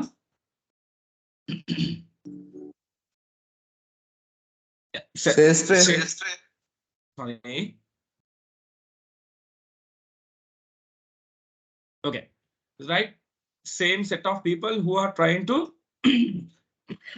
sorry, compete with the same segment of customers. ඒ කියන්නේ එක හා සමාන උමනාවන අවශ්‍ය තියෙන customers ල ප්‍රමාණයකට තරඟ කරන ආයතන එකතුවකට අපි කියන ඉන්ඩස්ට්‍රි එකක් කියලා. ඒකලන් එක හා සමාන ඉන්ෂුරන්ස්. මොකක්ද ඉන්ෂුරන්ස් කියන්නේ? transferring the risk. අපිට risk එක තියාගන්න බෑ. අපිට අවදානම තියාගන්න බෑ. අපි ගයක් හදනවා අපිට මහන්සි වෙලා අපිට ඒකේ අවදානම තියාගන්න බෑ. ඒ නිසා we are looking for a partner who will accept our risk with a nominal premium. එකඟ වෙන ප්‍රීමියම් එකට we are transferring the risk. ඒක business එකක්. ඒ හා සමාන එක හා සමාන ආයතනය. ඒතකොට ඒක අපි ඉන්ඩස්ට්‍රි එකක්. හරිද? අපි changes වලට පාරිභෝගිකයාගේ අවධානය දීලා අපේ product එක වෙනස් වෙන්නේ නැත්නම් Nokia වගේ, right? There's people like Apple, they anticipate what they do. They coming up with innovative product where customers requirements are matching. එතකොට මොකද වෙන්නේ? අපිට customer ඇති වෙනවද නැති වෙනවද? Hello. නැති වෙනවා. නැති වෙනවා. Then අපි micro environment එකේ ඉන්නවා නම් customers ලගේ changes ගැන හොඳට අවබෝධය අරගෙන ඒක ඉන්නවා. ඉන්නේ clothing industry එක නම් you need to focus on the people's cultural changes, economical changes ඒවා. දැන් ඉස්සර වගේ shops වල වැඩිපුර high price products විකුණන්නේ නැහැ. මොකද economically අමාරු මිනිස්සු Maslow's hierarchy theory එකක් කියලා එකක් තියෙනවා. ඉස්සරහට අපි කතා කරමු. ඒකේ basic needs වල දැන් stagnate වෙලා ඉන්නේ. ඉස්සර නම් මිනිස්සු layer එකෙන් layer එකට උඩට ගිහිල්ලා self esteem වලට ගියා. දැන් මිනිස්සු ඉන්නේ අමාරුවෙන් basic වල. ඒතකොට ඉස්සර luxury product විකුණුවා නම් ඔයාගේ showroom එකේ දැන් ඉතින් බොරුවට ඒවා ගොඩාක් stock කරලා order කරලා ඒකට AC දාගෙන මිනිස්සු 10ක් තියාගෙන ඒ flow එකේ තියාගෙන ඉඳලා වැඩක් තියනවද? නැහැ. නෑ. Then you have to come down. පොඩ්ඩක් විතර පල්ලෙහාට එන්න ඕනේ. අර customer need එකට match කරන business එකට you have to change your business model. If you are into the clothing, if you are into the luxury products, if you are into luxury, you have to come up with the semi luxury ඇත්තටම. අඩුම ගානේ. එහෙම නැත්නම් commodity products. අර සාමාන්‍ය තත්ත්වයේ products වලට විකුණන තැනට ඔයාගේ showroom එකේ product range එක වෙනස් කරන්න වෙයි. මොකද people are impacting the economical factors. Their purchasing power has gone down. මොනාරි කියනවද?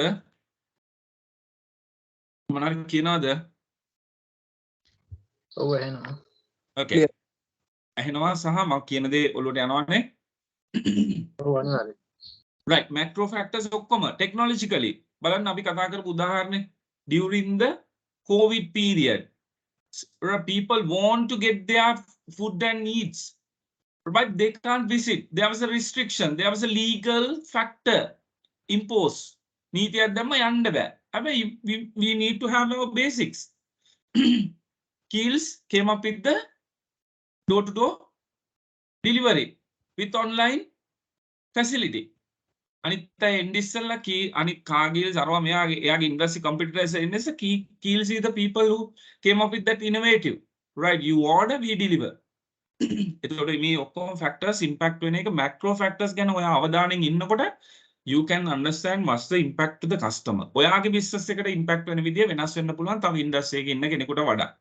So you have to focus from your business perspective to understand the customer changes enough for the customer.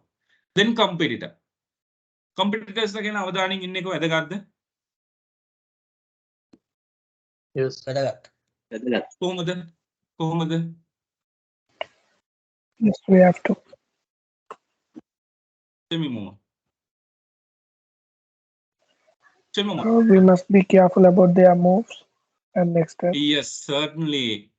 We have to very conscious about their moves.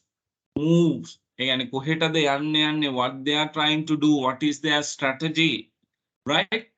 We need to keep our focus on the definitely not to all competitors, right? Industry in every organization is not our competitor.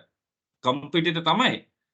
We don't care some of them. අපි දැන් මේ cooperative අරවා මේවා ගැන ඒ price එකක් හැදුවා එම කරා කියලා අපි we are not very much concerned about them. There are a set of very close competitors who are trying to grab our customer base. අන්න ඒකලංගේ changes ගැන අඩුම ගානේ හොඳ බුම එකක ඉන්න ඕනේ.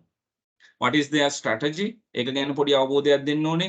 How they are going to improve their business? What are the new products that they are going to launch? What is the distribution strategy that they are going to introduce? What are the promotional strategy that they are going to do? Because it might impact to our business. අපි දැනට හොඳම දේ we are the people who are giving the best to the customer as an industry. But overnight it can be changed. අපි තමයි අපේ price එකට quality product එක දෙන්නේ compared to the price. හොඳයි. But overnight unethically cut down their price overnight.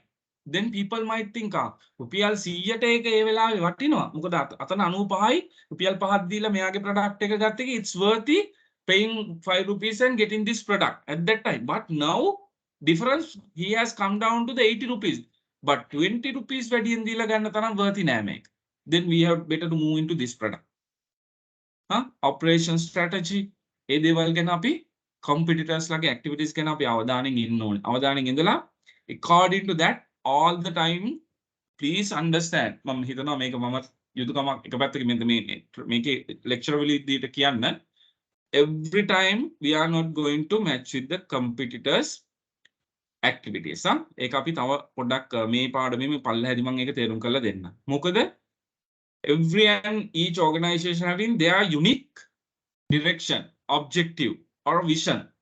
අපි ඒකට යන්න ඕන කරන activities තමයි අපි කරන්නේ.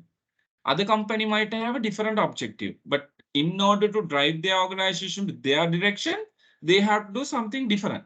So එයා කරන ඒවාම කරලා අපිටත් කරන්න බෑ. දැන් ඔයාට ක්‍රිකට් ගහන්න ඕන you have to practice in a different way.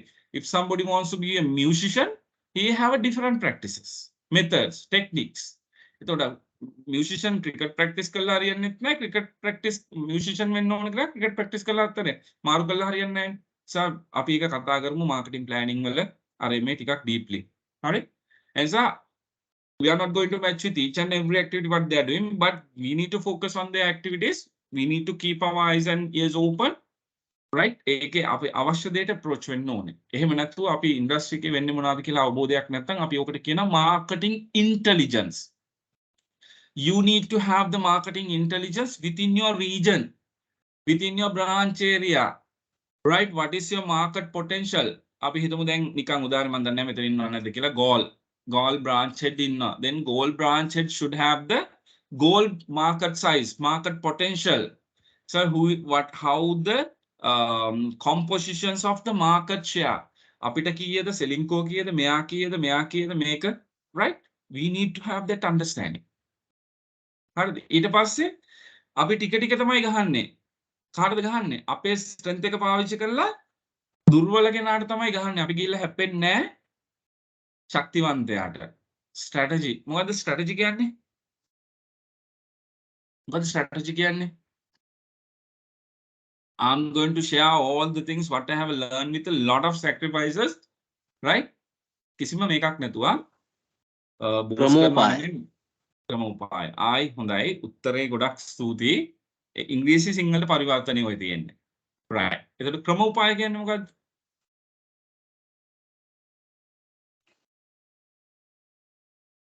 What do you mean by Have a plan strategy? about the move. Sorry, can you repeat again? The company plan. Okay, company plan. Right. Okay, any other answer? A area එකට අදාළ මේ market මේ we can තියෙන business හදාගන්න තියෙන උපක්‍රම. Okay, good try. Right? අපි නිකන් පොඩ්ඩක් ඉතිහාසයේ ඉඳලා යමු. මේක දැනගෙන ඉන්න එක වටිනවා. මොකද දන්නවද?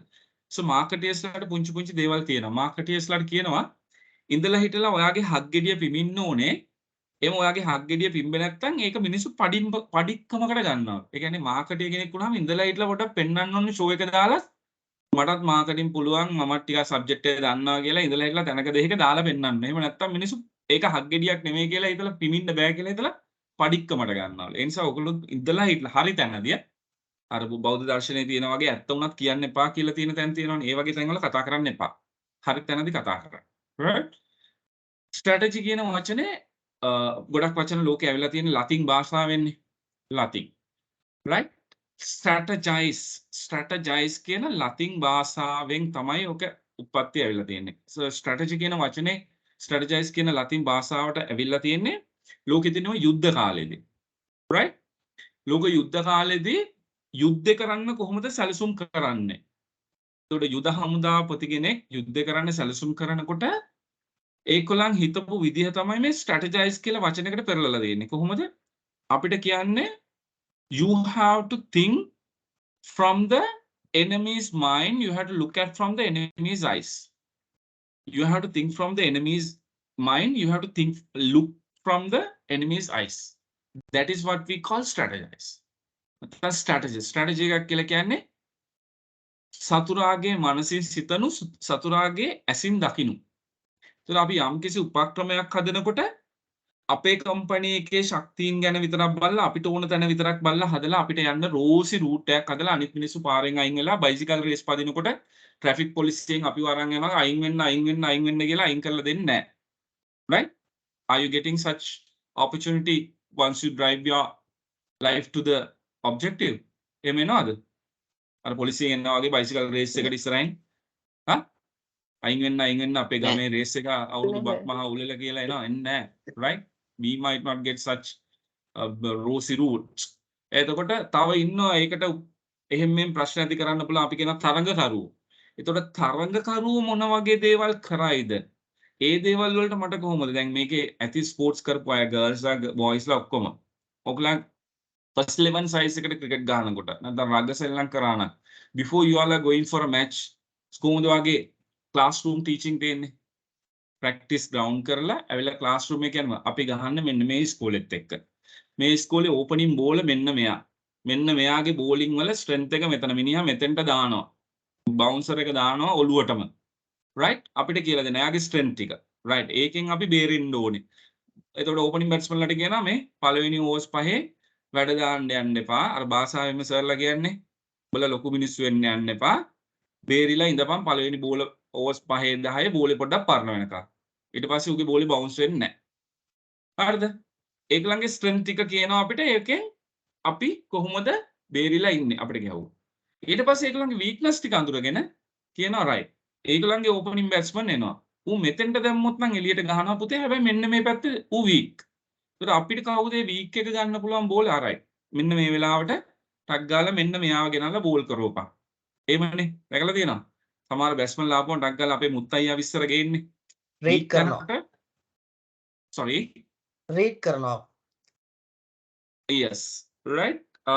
රේට් කරනවා කියලා චුට්ටක් කියන්න මොකක්ද පැහැදිලි කරලා? ඒ කියන්නේ අපිට කරන්න පුළුවන් ඉස්සෙල්ලාම දන්න එක්කෙනාව අපි එයා රීඩ් කළා තමයි අපිට එයා මේව කරන්න බැට් කරන්න අපි ඔය එක්කෙනාව රීඩ් කළා තමයි අපි බැට් කරන්න ඕනේ. ඉස්සෙල්ලා අපි යන්න කලින් බැටින් කරනද රීඩ් කරනවා. ඒකට කියන අපි රීඩ් කරනවා කියලා. Okay Dilip, thanks for the information, right? එතකොට ඒ විදිහට අපි strategize වෙන්න ඕනේ. උපක්‍රමශීලී වෙනවා කියලා සිංහල වචන යම්කිසි එකේ තියෙනවනේ පොඩි උපක්‍රමශීලී, right? අපායේ වැටෙන්නේ නැති වෙන්නත් උපක්‍රමශීලී වෙන්න කියනවනේ. හැබැයි උපක්‍රමශීලී කියන වචනේ තේරුම වංචාව නෙමෙයි ආ. වංචාව උපක්‍රමශීලී දෙකක්. වංචාව කියන්නේ මම මගේ දේ කරගන්නවා, ඕගලන් ඔක්කොම අමාරුවේ දානවා. ඕගලන්ට මොනවා වුණත් කමන්නේ නැහැ. හැබැයි උපක්‍රමශීලී වෙනවා කියන්නේ මම මගේ දේ කරගන්නවා, හැබැයි ඕගලන්ට කරදරයක් කරන්නෙත් නැහැ.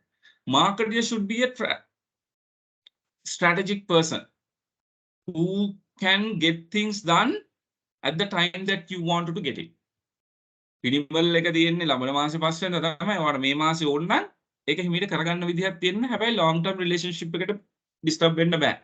customer value එක create වෙන්නත් ඕනේ. ඒ අතරතුර ඉඳගෙන කරන්න පුළුවන් විදි හදා ගන්න ඕනේ. Okay. strategy එක අපි කතා කරමු තවදුරටත් පස්සේ. The competitors ලා ගැන you have to keep your focus. You need to understand what are the area, what are the destinations that they are going to move, what are the strategy that they are going to implement. මොනවාද activities කරන්න යන්නේ, ඒක කරොත් මොකක්ද අපිට වෙන impact එක, ඒ impact එක නෙගටිව් නම් අපි ඒක ඔබ්ස්ටකල් එකක් දාලා කොයි විදිහටද අපි ඒක මගහරව ගන්නෙ. හරි.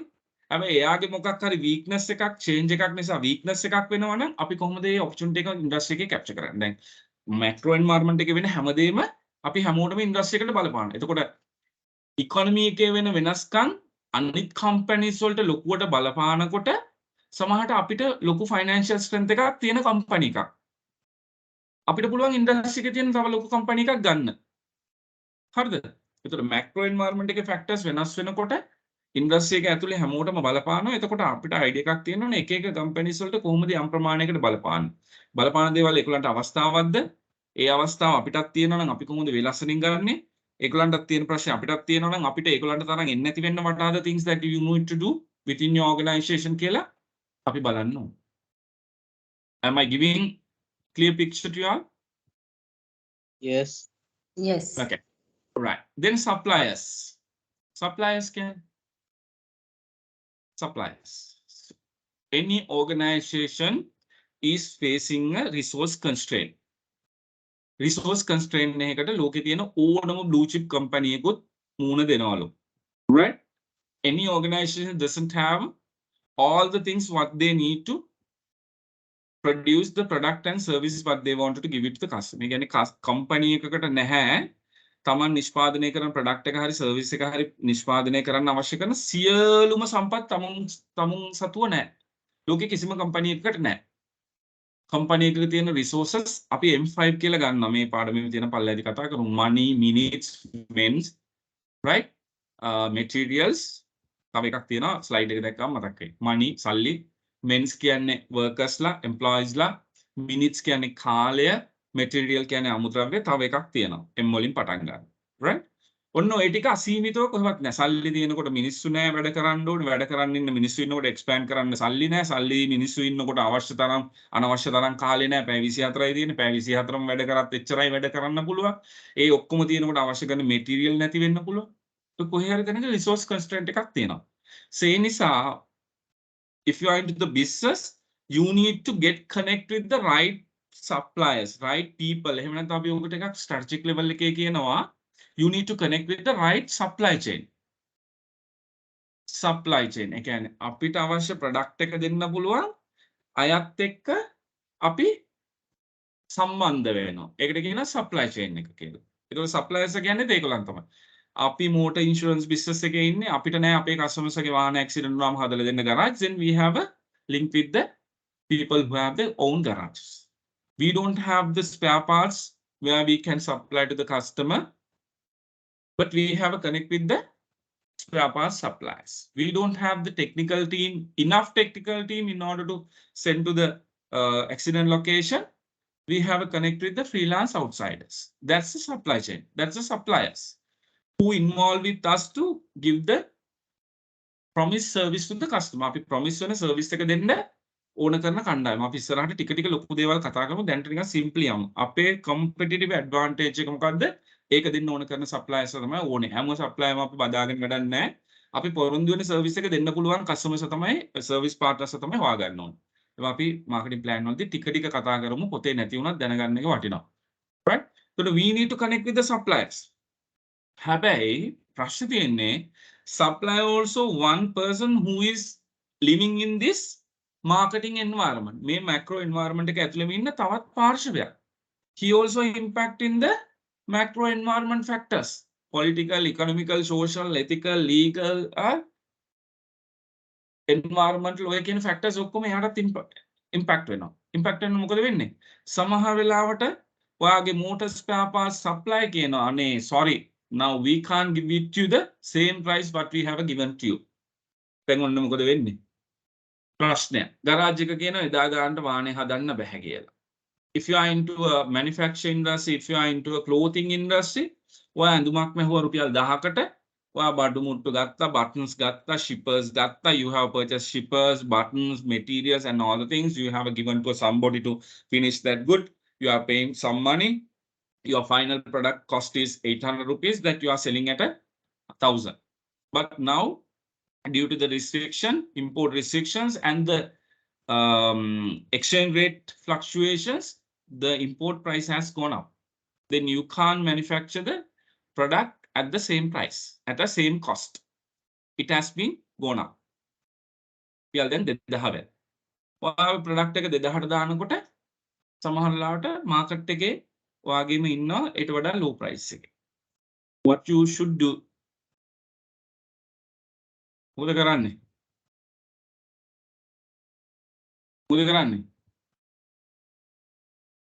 මොකද කරන්නේ? කතා කරන්න.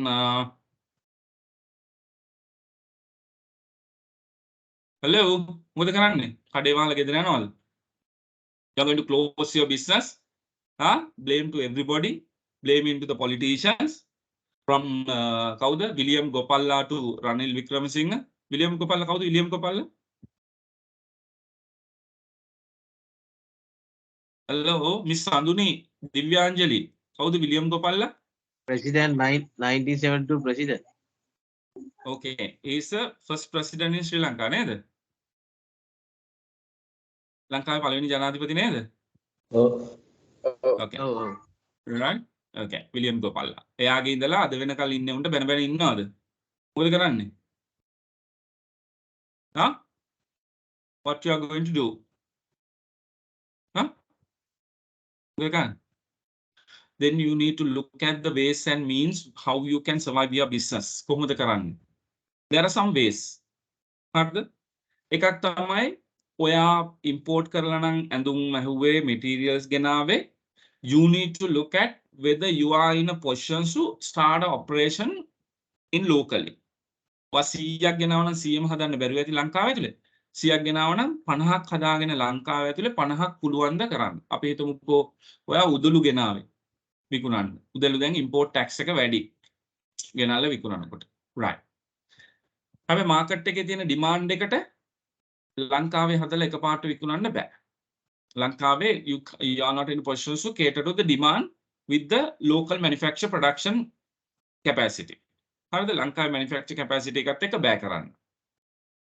ඔය import කරන එක CI you are stopping 50% and you are bringing 50% and you are starting your own operation where you manufacture the products within the country. ලංකාවේ තියෙන යකඩ එකතු කරලා ඔයාගේ manufacture එකක් දාන්න. To a certain level බැරි වෙයිද?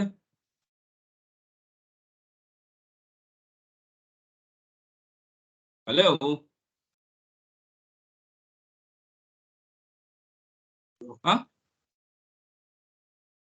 Hello?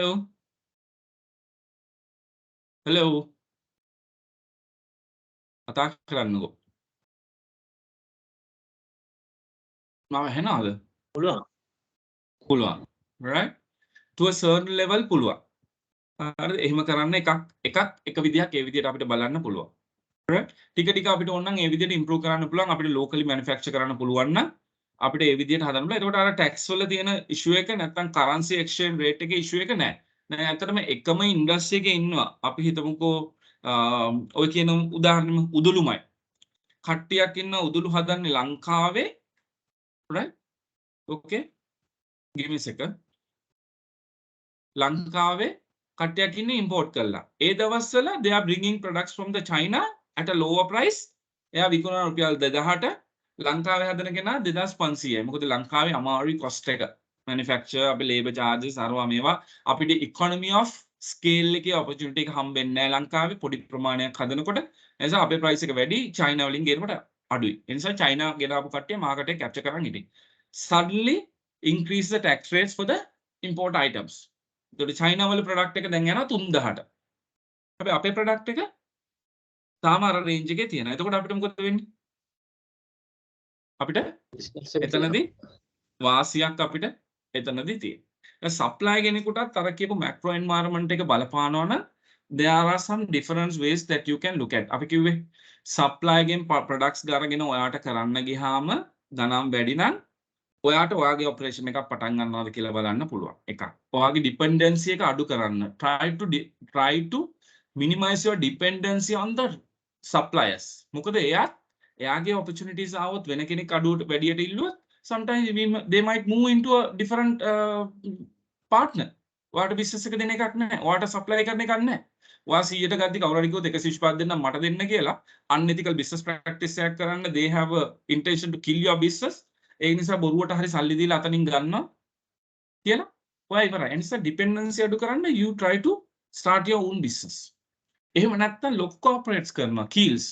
Keels is the organization who managing supply chain in a professional manner. මේ චුට්ටක් ඔලුවට දාගන්න බලන්න. එකක් අපි කියනවා forward integration and backward integration. and forward integration and backward integration කියන්නේ හරිද? දැන් Keels එළවලු ගේනවා. කියනවා අපි ගේන්නේ ගොවි මහත්තයාගෙන්ම කෙලින්ම. එහෙන්.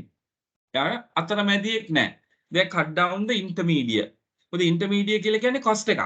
මොකද intermediate නිකන් service එක දෙන්නේ නැහැ නේ. එයාත් කීයක් හරි තියාගෙනයි Keels එකට දෙන්නේ. එයා cut down the intermediate. right? මොකද කරන්නේ? ගොවි මහත්තයාට සල්ලි නැහැ. එයාට වගා කරන්න. සමහරට. Keels having a deep pockets. Keels මොකද කරන්නේ? Keels කියන හරි. ගොවි මහත්තයා අපි සල්ලි දෙන්නම් ඔයාට ගොවි තැන කරන්න. ඔයා පොලියට ගත්තනම් මෙච්චරයි, පොහොර ගන්න මෙච්චරයි, රත්තරන් බඩු ගස්සලා මෙච්චරයි. එහෙම කරලා ඔයා අවසානයේ ප්‍රොඩක්ට් එක මිල කරන්නේ ඒ ඔක්කොම දාලානේ. එතකොට අපි හිතමු මිලියනයයි කියලා. දැන් ඔයාට පොලි නෑ, මුකුත් නෑ, අපි සල්ලි දෙන්නේ. ඒ නිසා ඔයාට ලක්ෂ 7මාරනේ. ඔයාගේ තව ඔයා ලක්ෂ 2.5ක් දානවා නම් ඔයා මිලියනයට විකුණනවා. ඉස්සෙල්ලා මිලියනයක් ගියා මිලියන 2.25ට විකුණන්නේ. එතකොට ගාන වැඩි. අපිට දෙන්න අපි සල්ලි දෙන්න. forward integration එක. අපි ඉස්සරහට යනවා ගනුදෙනු කරුවත් එක්ක ගිහිල්ලා අපි බලනවා. තව අපි තුමු උදාහරණයක් මෙහෙම. මොන හරි ඔයාට you are manufacturing something, you need to bring the sugar from supplier. You are not directly importing the sugar. So the ඔයාගේ sugar ගේන supplier don't have the enough money to import that products. They are importing the products through the brand. They are opening LC. LC can letter of credit. Letter of credit can it's a cost. Additional cost එකක් ඒකට interest charge කරලා අරවා charge කරලා මේවා charge කරලා එතකොට supply ගේ final product එකේ price එක ඉන්නේ ඔක්කොම add කරලා. හරිද? මම කියන දේ තේරෙනවනේ? hello Deru. Yes. right? එතකොට final price එකේ ඉන්නේ with that all the cost. But if you have a deep pockets, පාට හොඳට සල්ලි තියෙනවා නම් ඔයා supplier ට කියනවා ගිහිල්ලා ඔයා ණයට ගේන්න එපා. You demand your supply. ඔයාගේ supply ඉන්නවනේ. ඔයාට බඩු දෙන කෙනා. ඔයා අහන්න මම සල්ලි දෙනවා කීයටද දෙන්නේ? හරි ඉස්සර 10යි දුන්නේ කිලෝ එක සල්ලි දෙනවා නම් 900ට දෙනවා. right. ඒක රුපියල් 100ක් ලාභනේ. ඒ 100 ලාභේ මට දෙන්න. right? මම සල්ලි දෙන්න එකපාර ගේන්න බලන්න. ඔයාගේ ලාභේ කොටස තියාගන්න. අතනින් අර මුදලෙන් එන ලාභේ තියෙනවනේ. කොහොමද එයාගේ ලාභය තියාගන්නවා. අර මුදල් නිසා ගත්ත ලාභේ මට දෙන්න. ඒක මොකද වෙන්නේ? මට ඉන්ඩස්ට්‍රි එකේ වෙන කෙනෙක් සප්ලයර් කෙනෙක් ගෙනලා දෙන ප්‍රයිස් එකට වඩා අඩු ප්‍රයිස් එකකට මට මගේ සුගර් ටික හම්බ වෙනවා. ඒ නිසා මට කොම්පිටිටිව් වෙන්න පුළුවන් ප්‍රයිස් එක මාකට් එකේ. හරිද? ඔන්න ඔය විදිහට තමයි ලොකු කෝපරේට්ස්ලා සප්ලයි චේන් මැනේජ්මන්ට් කරන්නේ. ඉස්සර මැනේජ්මන්ට් තිබුණේ kill your partner and get best out of best. Kill your partner and get best out of best. At අතීතයේ management.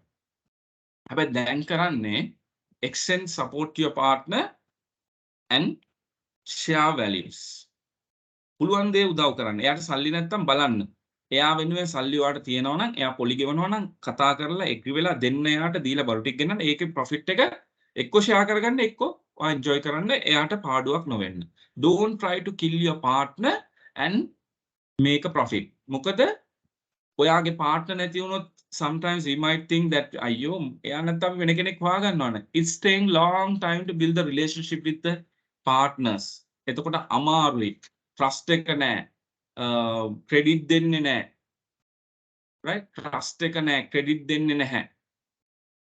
හරිද?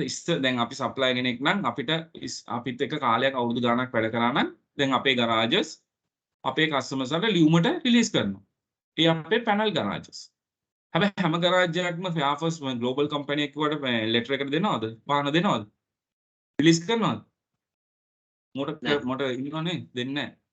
Right? එහෙනම් it's important to keep your existing suppliers who are having the relationship and who are creating the value for your business. නැති අය කමක් නැහැ ගියාට. නැති අය negotiate කරලා බලන්න change කරන්න බැරි නම් let them to go, but keep your existing people who are creating value for you all. හරි එහෙම කරලා continue කරන්න.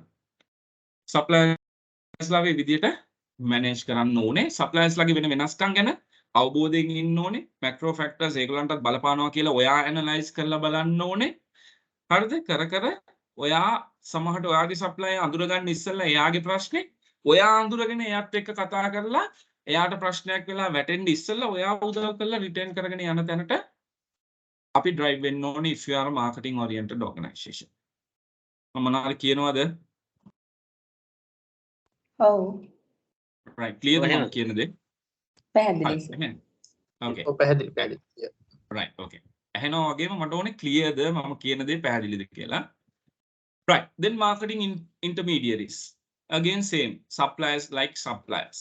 දැන් අපි organization එකක් කිව්වම අපි කිව්වා අපිට limited resources තියෙන්නේ. එතකොට අපි organization එකක් විදිහට සමහරවිට අපි manufacturer company එකක් අපි මොනවා හරි නිෂ්පාදනය කරන Unilever අපි Unilever මේ Unilever කියලා අපිට අපේ own stalls තියෙනවද ලංකාව වටේ බෙදා හරින්න? ලංකාවට Unilever stalls නෑ. So we need to have the people who are taking our business to the end consumer. We need to have the people who are taking our business to the target market. ඒවා කතා කරමු rationally target market කියන්නේ කවුද කියලා. අපේ ඉලක්ක වෙළඳපොළට ගෙනියන්න අපිට සහායකයෝ ඕනේ, අතරමැදියෝ ඕනේ. මොකද හැම කම්පැනි එකකම own distributions නැහැ. හරිද? එහෙම නැහැ. ඒතකොට intermediaries ලා තමයි ඒක කරන්නේ. අතරමැදියෝ තමයි ඒක අපිට උදව් කරන්නේ. ඒකට අතරමැදියන්ටත් මේ macro environment එකේ changes වෙනවා. impact කරනවා. ඒතකොට මේ impact නිසා ඒගොල්ලන්ගේ business එකට මොනවද වෙන්නේ? කොහොමද ඒගොල්ලන්ව survive කරගන්න අපිට උදව් කරන්න පුළුවන්?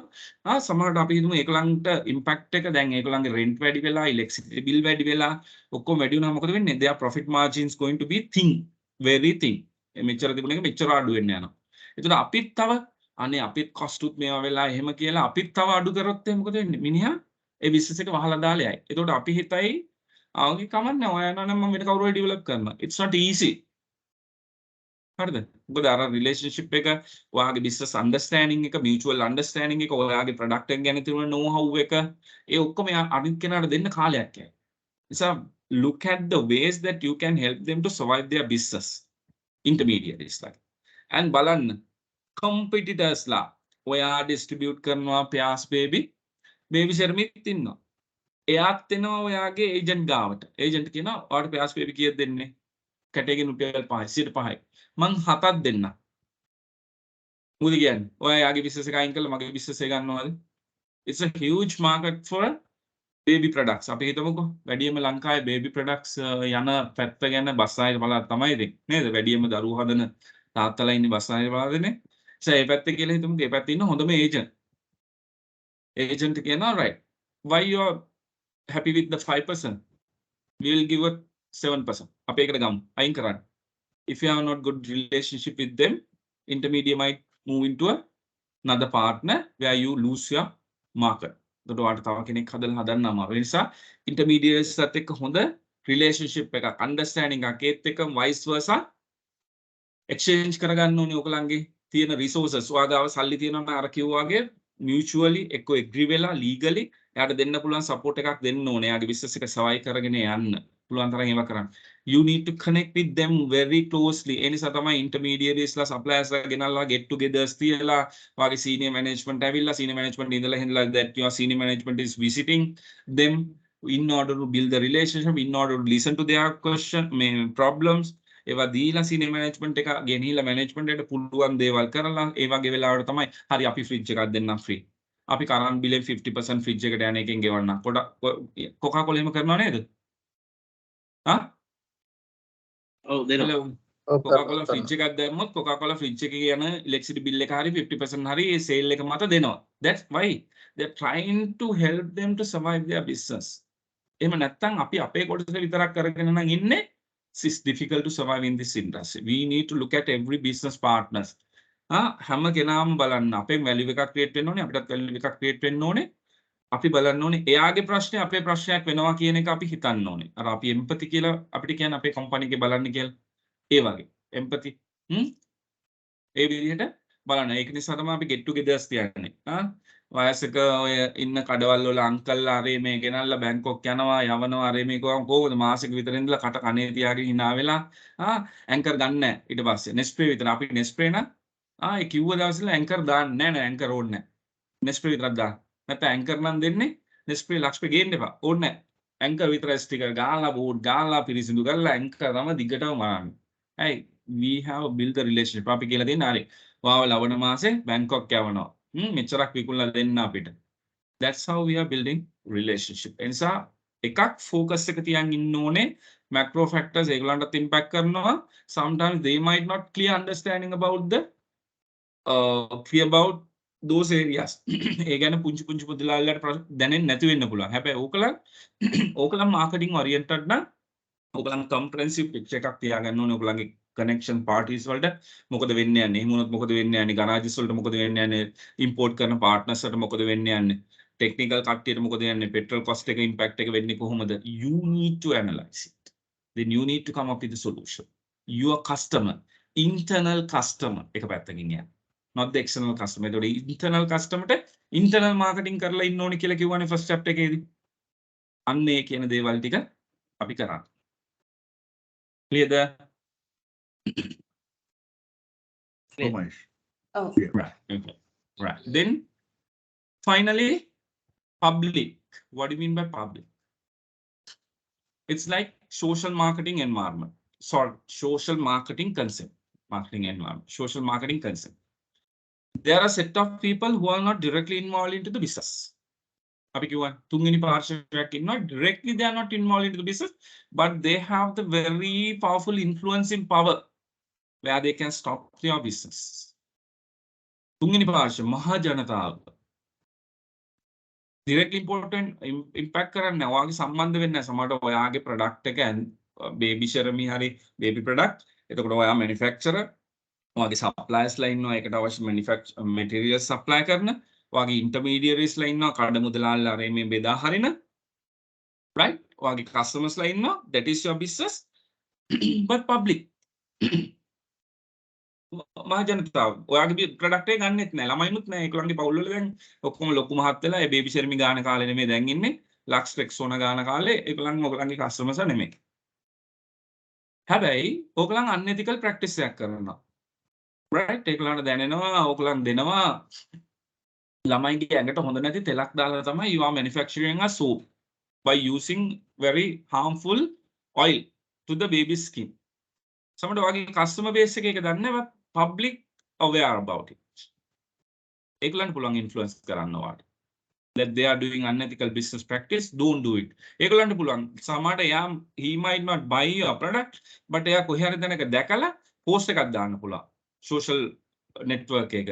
These people are doing unethical business practices which harmful to the people who are using this product here. It might impact your business. හරිද? රතු පස්වල වතුර සිද්ධිය මොකද උනේ අපි රතු පස්වල අයින් කරමුකෝ anchor face a big challenge few years ago. මොනවද මෙලටයින් හරි මොන හරි දෙයක් තියෙනවා කියලා there was a rumor එකක් කියන්නේ අපි දන්නේ නැහැ ඒක ඇත්තද නැත්ද කියන්නේ මොකද්ද කියලා කොහොමද මෙසේජ් එකක් හැමදාම මාකට් එකේ ගියා. Then people move out from that anchor product. මොකද උනේ? එතකොට මාකට් එකෙන් අයින් වුණා. ඒක සමාජයේ පුරාවත් බලපෑම් ඇති කරා ඒක පබ්ලිකුත් ඇති කරා. හරි? පබ්ලික් ඇති කරා. අපි ඉස්සලා මම මේ එක්සැම්පල් එක කියන්නේ ඉස්සලා පබ්ලික් කොටස් කීපයක් තියෙනවා ඒ ටික කතා කරලා ඉන්න. පබ්ලික් කිව්වහම වාහිත එකපාරට මේ මහ ජනතාව සාමාන්‍ය මහ ජනතාව නෑ සාමාන්‍ය මහ ජනතාව එකක්.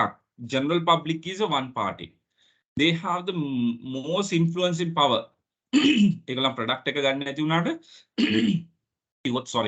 කිව්වොත් මේ ප්‍රොඩක්ට් එක හොඳ නෑ මේක හොඳ නෑ මේක unethical මේ විදිහට කරන්නේ මේක harmful දේවල් capitalize කරලා තමයි මේ manufacture කරන්නේ. Then people might not buy it. Influence to the customers. එනිසා මහ ජනතාවට sorry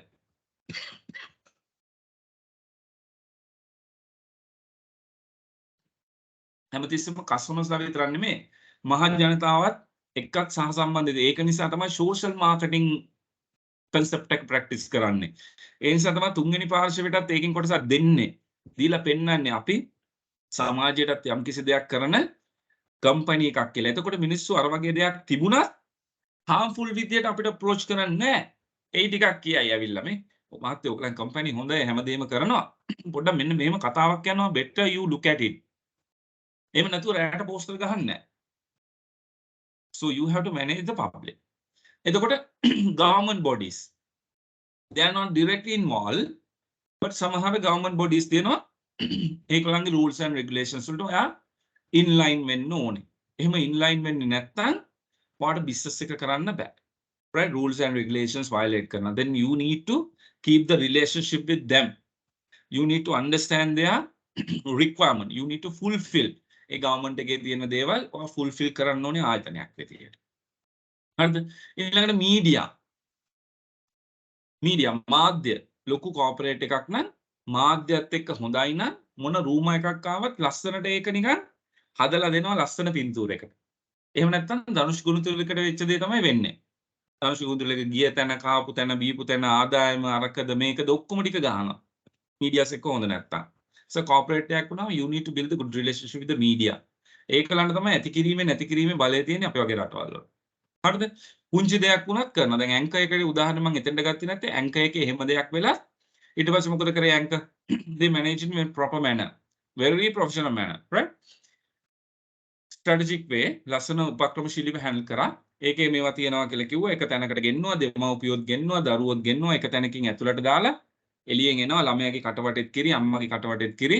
right කිරි බොන්න දීලා එළියෙන් එනකොට මයික් එක අල්ලගෙන අහනවා අම්මගේ කොහොමද අනේ මාත්‍යෝ බොරුනේ කියලා තියෙන්නේ අපි දැක්කන්නේ ඒ එළදෙනට පිරිත් කියලා එයාට උදේ ඉඳලා පන්සිල් අරගෙන ඔක්කොම කරලා තමයි යාගෙන් කිරි ටික ගන්නෙ ඒ කිරි ටික ලස්සනට දාලා තමයි මේ ඔක්කොම හදලා තියෙන්නේ මේ මගේ පුතත් බිව්වා මාත් බිව්වා මේ හොඳට ඉන්නේ එනකොට මැරලා වගේ ආවේ දැන් හොඳට පණ තියෙනවා මේ එහෙම දෙයක් නැහැ කියලා මොකද කරන්නේ ඔන්න දෙනවා දුන්නාම මීඩියා එක මොකද කරන්නේ ඒක දානවා බිස්නස් නිවුස් වල අර මේ වැදාලා මොකද රිලේෂන්ෂිප් ගහන්න ඕන නමුත් එහෙම තමයි එතෙන්ට යනවා මීඩියා එක රයිට් කවුරු එක්කෙනෙක් දෙන්නෙක් අල්ලගෙන මොකද අම්මෝ බොරුනේ නැත්තනේ නම් කියලා දෙන්නේ මේ බිව්වා විතරයි බඩ දඟලනවා අර මේ ආහාර පෙන්නුවා අපිට අපි දැක්කයි කිරි ගන්න හරක් අයියෝ දතුත් නැහැ නියපොතුත් නැහැ රයිට් උන්ගේ කනුත් නැහැ සමහර උන්ගේ ඒ වගේ ලෙඩ සත්තුන්ගෙන් කිරි අරන් තියෙන්නේ that's how they create the story.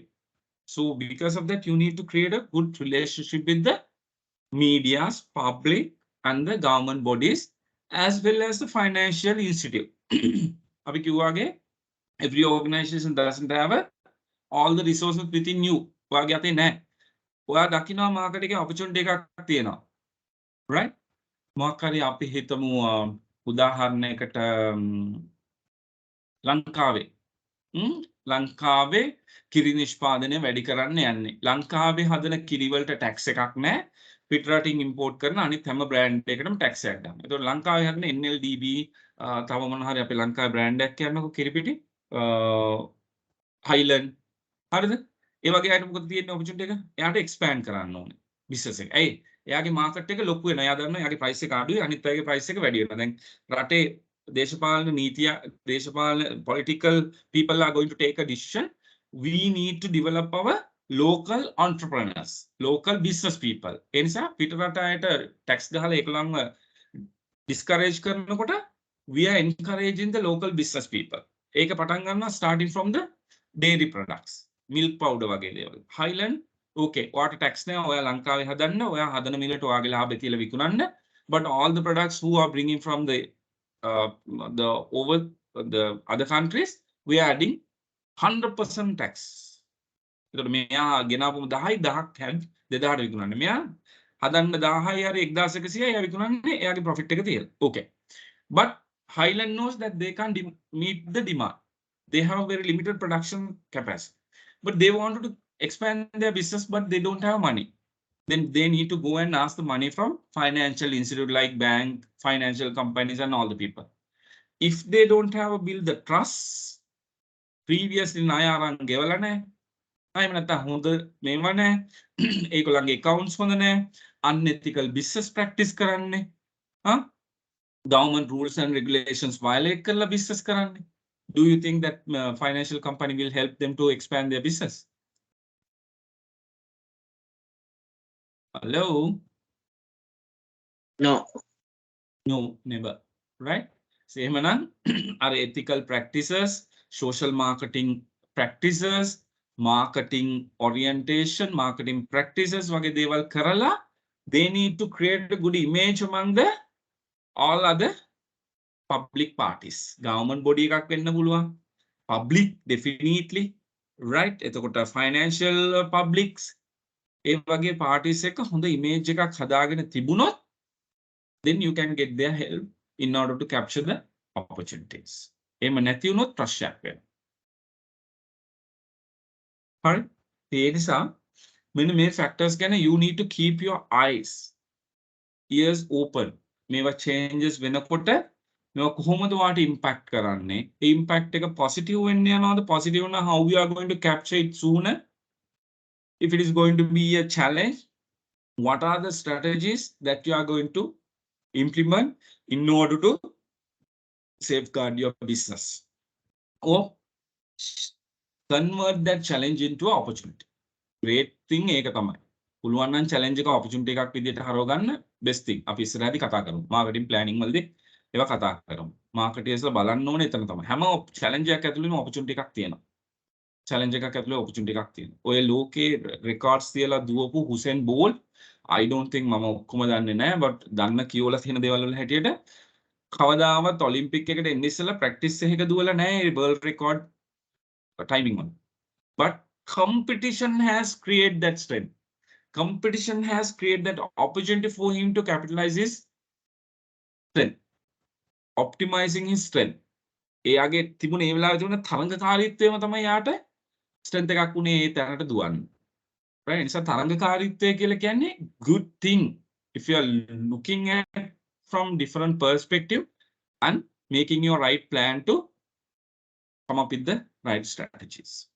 That's how the marketers are thinking. ඕනම දෙයක් opportunity. ඕනම දෙයක් opportunity එකක්. It's depend on how you look at the things. Right? ඒක නිකන් හැදෙන්නේ නැහැ. ඒකට ඔයාගේ knowledge එක mainly impact කරනවා. Based on your knowledge, we are coming up with the different answers. At the same time, experience. Experience is not the years that you are working, but the way that you are working with the things. අවුරුදු ගාන වැඩ කරන එකට experience කියලා කියන්නේ ඒකට කියන්නේ service එක. ඒ company එකට ඇවිල්ලා වැඩ කරන කාලයක service එක. It's depend වැඩක් නැහැ. වැඩක් තියෙනවා pension යන දවසට මේ මොකද කියන්නේ gratuity එකට අරවට මේවට හොඳයි. වෙන දෙයකට වැඩක් නැහැ. Right? Experience is most important. How you work by yourself. කොහොමද ඔය ඇඟට අරගෙන කරන්නේ? බෝලේ පාස් කරන්නේ නැතුව කාට හරි අපේ භාෂාවෙන්. And attitude. ආකල්ප. ප්‍රශ්න වලට මුහුණ දෙනවා. ප්‍රශ්න කියන්නේ මාව දිරිමත් කරන දෙයක්. ප්‍රශ්න කියන්නේ මගේ experience එක වැඩි කරන දෙයක්. ප්‍රශ්න කියන්නේ මගේ knowledge එක වැඩි කරන දෙයක් කියලා හිතන තැනට ආකල්ප හැදෙනවා නම් right? අන්න ওই තුනේ එකතු වෙලා you can create any challenge as an opportunity. Okay, that's all for today. Right, exactly 9:29. 9:30 ඉවර කරනවා කියලානේ. Okay. අපි හෙට දවසේදී මේ සබ්ජෙක්ට් එක ඉවර කරනවා. හැබැයි පුතෝ පොත්පත් කියවන්න ළඟ එනවා challenging period එකක් assignment එකක් ඒ විදිහට එනකොට පොත් කියවලා ඔක්කොම කරගෙන ඒවත් බලාගෙන ඉන්න බෑ. දැන් කියවගෙන යන්න ඕනේ. right? ඔයගලගේ class ගැන concerns තිබුණා. මම ඔයගලන්ට ඒක බාර දුන්නා. I'm not going to take a call on that. right? මම තීරණයක් කරන්නේ it's not nice. මොකද එක පැත්තකින් මම තනි පුද්ගලයෙක් උතන 40 ගාන 50ක් විතර ඉන්නවා. ඒ නිසා හරි. ඔයගලන් majority එකක් okay නම් අපි බලමු what is the best solutions that we can take for the class schedules කියලා. time එක වෙනස් කරන්න සමහරුන්ගේ concerns තිබුණා 8:30 කරන්න කියලා. again I'm telling you all ඔයාලා group එකේ දාලා ඔයාලා agree වෙලා දෙනවා නම් මම ඒකට උත්තරයක් දෙන්න බලන්න. මම දැම්මොත් ඒක සාධාරණ නැති නිසා. That's all from my end. If you all have anything, you all can share by taking 1 minute. Then after that, we can stop for a day. Stop for the day. කියන්න. මහේෂය මේ මට බොක්ස් ටික හම්බුනේ නැහැ මේ මං අර hospital admit වෙලා හිටපු නිසා ඔයාලා මේක ගන්න මම හිතන්නේ books head office එකේ කට්ටියට HR එක message එකක් දාලා තිබුණේ HR එකට වෙලා ගන්න කියලා නේද? එහෙමද? කට්ටිය කොළඹ කට්ටිය ගත්තේ එහෙම නේද? Who are the people have not received the books? කවුද හම්බ නැති කට්ටිය ඉන්නේ? හරි. හෙට මෙහෙම කරන්න. ඔක මදුවන්ති නේද ඔයගලන් එක කෝඩිනේට් කරේ HR එකේ. Okay. මදුවන්තිට message එකක් දාන්න පුළුවන් නම් මාවත් copy කරන්න. එතකොට මම ඒකලන් එක coordinate කරලා ඉක්මනින් පොත් ටික අරන් දෙන්න ලෑස්ති කරන්නම්. පොත් ටික ඕනේ අනිවාර්යෙන්ම අතට. නැත්තම් අමාරුයි. හෙටම කවුරු හරි one book නේද? එක book එකක් තමයි. one book. ඔව්. මදුවන්තිකෙන් ගන්න පුළුවන් මහේෂ්. Okay. මනහර ඔයා පොඩ්ඩක් මදුවන්තිට කතා කරන්න. එහෙම නැති වුණොත් මදුවන්තිට මේල් එකක් දාලා මාව copy කරන්න. එතකොට මම කියන්නම් ඒකලන්ට ඒක දෙන්න කියලා. වෙන මොනවාද? Okay. ඔයගලන් class එන එක monitor වෙනවා. right? 80% ආවේ නැත්නම් අනිවාර්යයෙන්ම class exam නම් ලියන්න approve කරන්නේ නැහැ. ඒක guaranteed. මොකද හේතුව within minute මම මේ ස්ලිම් එකත් එක්ක අවුරුදු ගාණක් වැඩ කරනවා සහ ස්ලිම් එකේ බැජස් මේ වගේ කරලා දෙනවා 15ක් විතර මම පස්සේ වෙලාවක පෙන්නන්නම් එක්කෙනෙකුට දෙන්නෙකුට එන්න කියන්නම් ලංකාවේ බෙස්ට් ස්ටුඩන්ට් වෙච්ච අය ලංකාවෙම ඔයගොල්ලන් වගේ සෙන්ටර්ස් 22ක් එහෙම කරලා ඒ නිසා මේක ඉමේජ් එක මට ස්ටේටස් කෝ එක මේන්ටේන් කරන්න ඕන නිසා මම දෙන්නේ නැහැ මම දන්නවා මේක තියරි පොත බලලා ලියන්න පුළුවන් තැනක් නෙමෙයි ඒක පුළුවන් උඩට එනවා මේ තැනදී ඉගෙන ගන්න. දැන් අපිට යන්න ලියන ඒවා තනියෙන් ඉගෙන ගන්න අමාරුනේ කවුරු හරි හතල්ලලා උරුදු පුරුදු කරන්න ඕනේ තැනකට වෙනකල්. හැබැයි ඒ ටික ඉගෙන ගත්තට පස්සේ අනිත් දේවල් ඊට වඩා අමාරු සංඥක ඤඤ්ඤක අරවා මේවා ඔක්කොම ලියන්න පුළුවන්.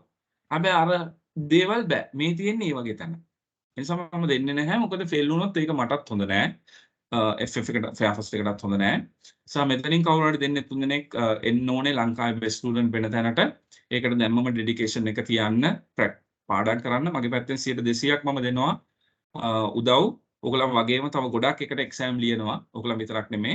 ඒකෙන් බෙස්ට් ස්ටුඩන්ට්ස් අවෝඩ් එකක් හම්බ වෙනවා BMI CH එක ඇතුලේ. මම ගෲප් එකේ ෂෙයා කරන්න කැමති නැහැ. ඒක හරි නැති නිසා නැත්තම් මම ෂෙයා කරනවා මේ අන්තිම බැච් එකෙත් ලංකාවේ පළවෙනියා වුණේ නදීෂා මදුෂානි කැම්පස් එකේ ළමෙක්. හැබැයි එයා මාකටිං කරලා නැහැ. අපිත් එක්ක PCM එක කරනකල් එක දවසක් ආර්ට් ස්ට්‍රීම් එකේ මාකටිං කරේ මේ ප්‍රෝග්‍රෑම් එකත් එක්ක. හැබැයි ලංකාවේ බෙස්ට් ස්ටුඩන්ට්. හරි. ඉතින් එනිසා ඒ කැපවීම මට ඕනේ. මම දකිනවා සමහරු නැහැ. මම ඒ රෙකෝඩ්ස් එක HR එකට ෂෙයා කරනවා. ඉතින් ක්ලාසස් එන්න බැරි අය රෙකෝඩින් බලන එක හරි පුළුවන් තරම් ඉන්ටරැක්ට් වෙන්න. කියවන්න පොත කියවන්න ඇඩිෂනල් කියවන්න දැම්මම ප්‍රැක්ටිස් කරන්න. හරි. මගේ පැත්තෙන් ඉවරයි. මොනවා හරි තියෙනවා නම් කතා කරන්න ටක් ගාලා නැත්නම් අපි අදට නවත්තමු. ඔය තියනවද? අපි යන විදිය ඕකේද? සමහරු මට කිව්වා පොඩ්ඩක් ස්පීඩ් වැඩි කියලා. මම කතා කරන පොඩ්ඩක් ස්පීඩ් වැඩි කතාවක් මට ආරංචි වුණා නෙමෙයි මට කිව්වා ඒක හොඳයි. මම බොහොම ගෞරව කරනවා. ඒක මට ලොකු උදව්වක්. මොකද අපි එහෙම තමයි මාකටියර්ස්ලා වෙන්න ඕනේ. කෙලින් අපිට කතා කරන්න. හැබැයි ඒකට මම උත්තරේ දුන්නේ මේ මාකටිං සබ්ජෙක්ට් එක. මේ සබ්ජෙක්ට් එකේ එනර්ජි එකක් තියෙන්න ඕනේ. මාකටිං සොහන එනර්ජටික්. පැත්තකට වෙලා නිකන් කුළුපග වෙලා ඉන්න චරිතවලට අමාරුයි මාකටිය කෙනෙක් වෙන්න. මාකටිං පර්සනැලිටිස් එක්ස්ට්‍රා වර්ෂන් වෙන්න ඕනේ. අපි පස්සේ කතා කරමු. ඒ එනර්ජි එක ලෙක්චර්ස් ඇතුලේ තියෙන්න ඕනේ. නැත්තම් ඉන්න බෑ. පැය දෙකක් අහගෙන. right ඒ එනර්ජි එක තියෙන්න ඕනේ. ඒ එනර්ජි එක මගේ ඇඟෙත් තියෙනවා. සායකම මට දැන් හැබිට් එකක් වෙලා තියෙන්නේ. ඒක තමයි මගේ ස්ටයිල් එක ලෙක්චර්ස් කරන. ගැටලුවක් තියෙනවද මම කතා කරන විදිය වැඩි ස්පීඩ් වැඩි මොනවද තියෙනවද? හෙලෝ. නෑ මහේෂ් හොඳයි.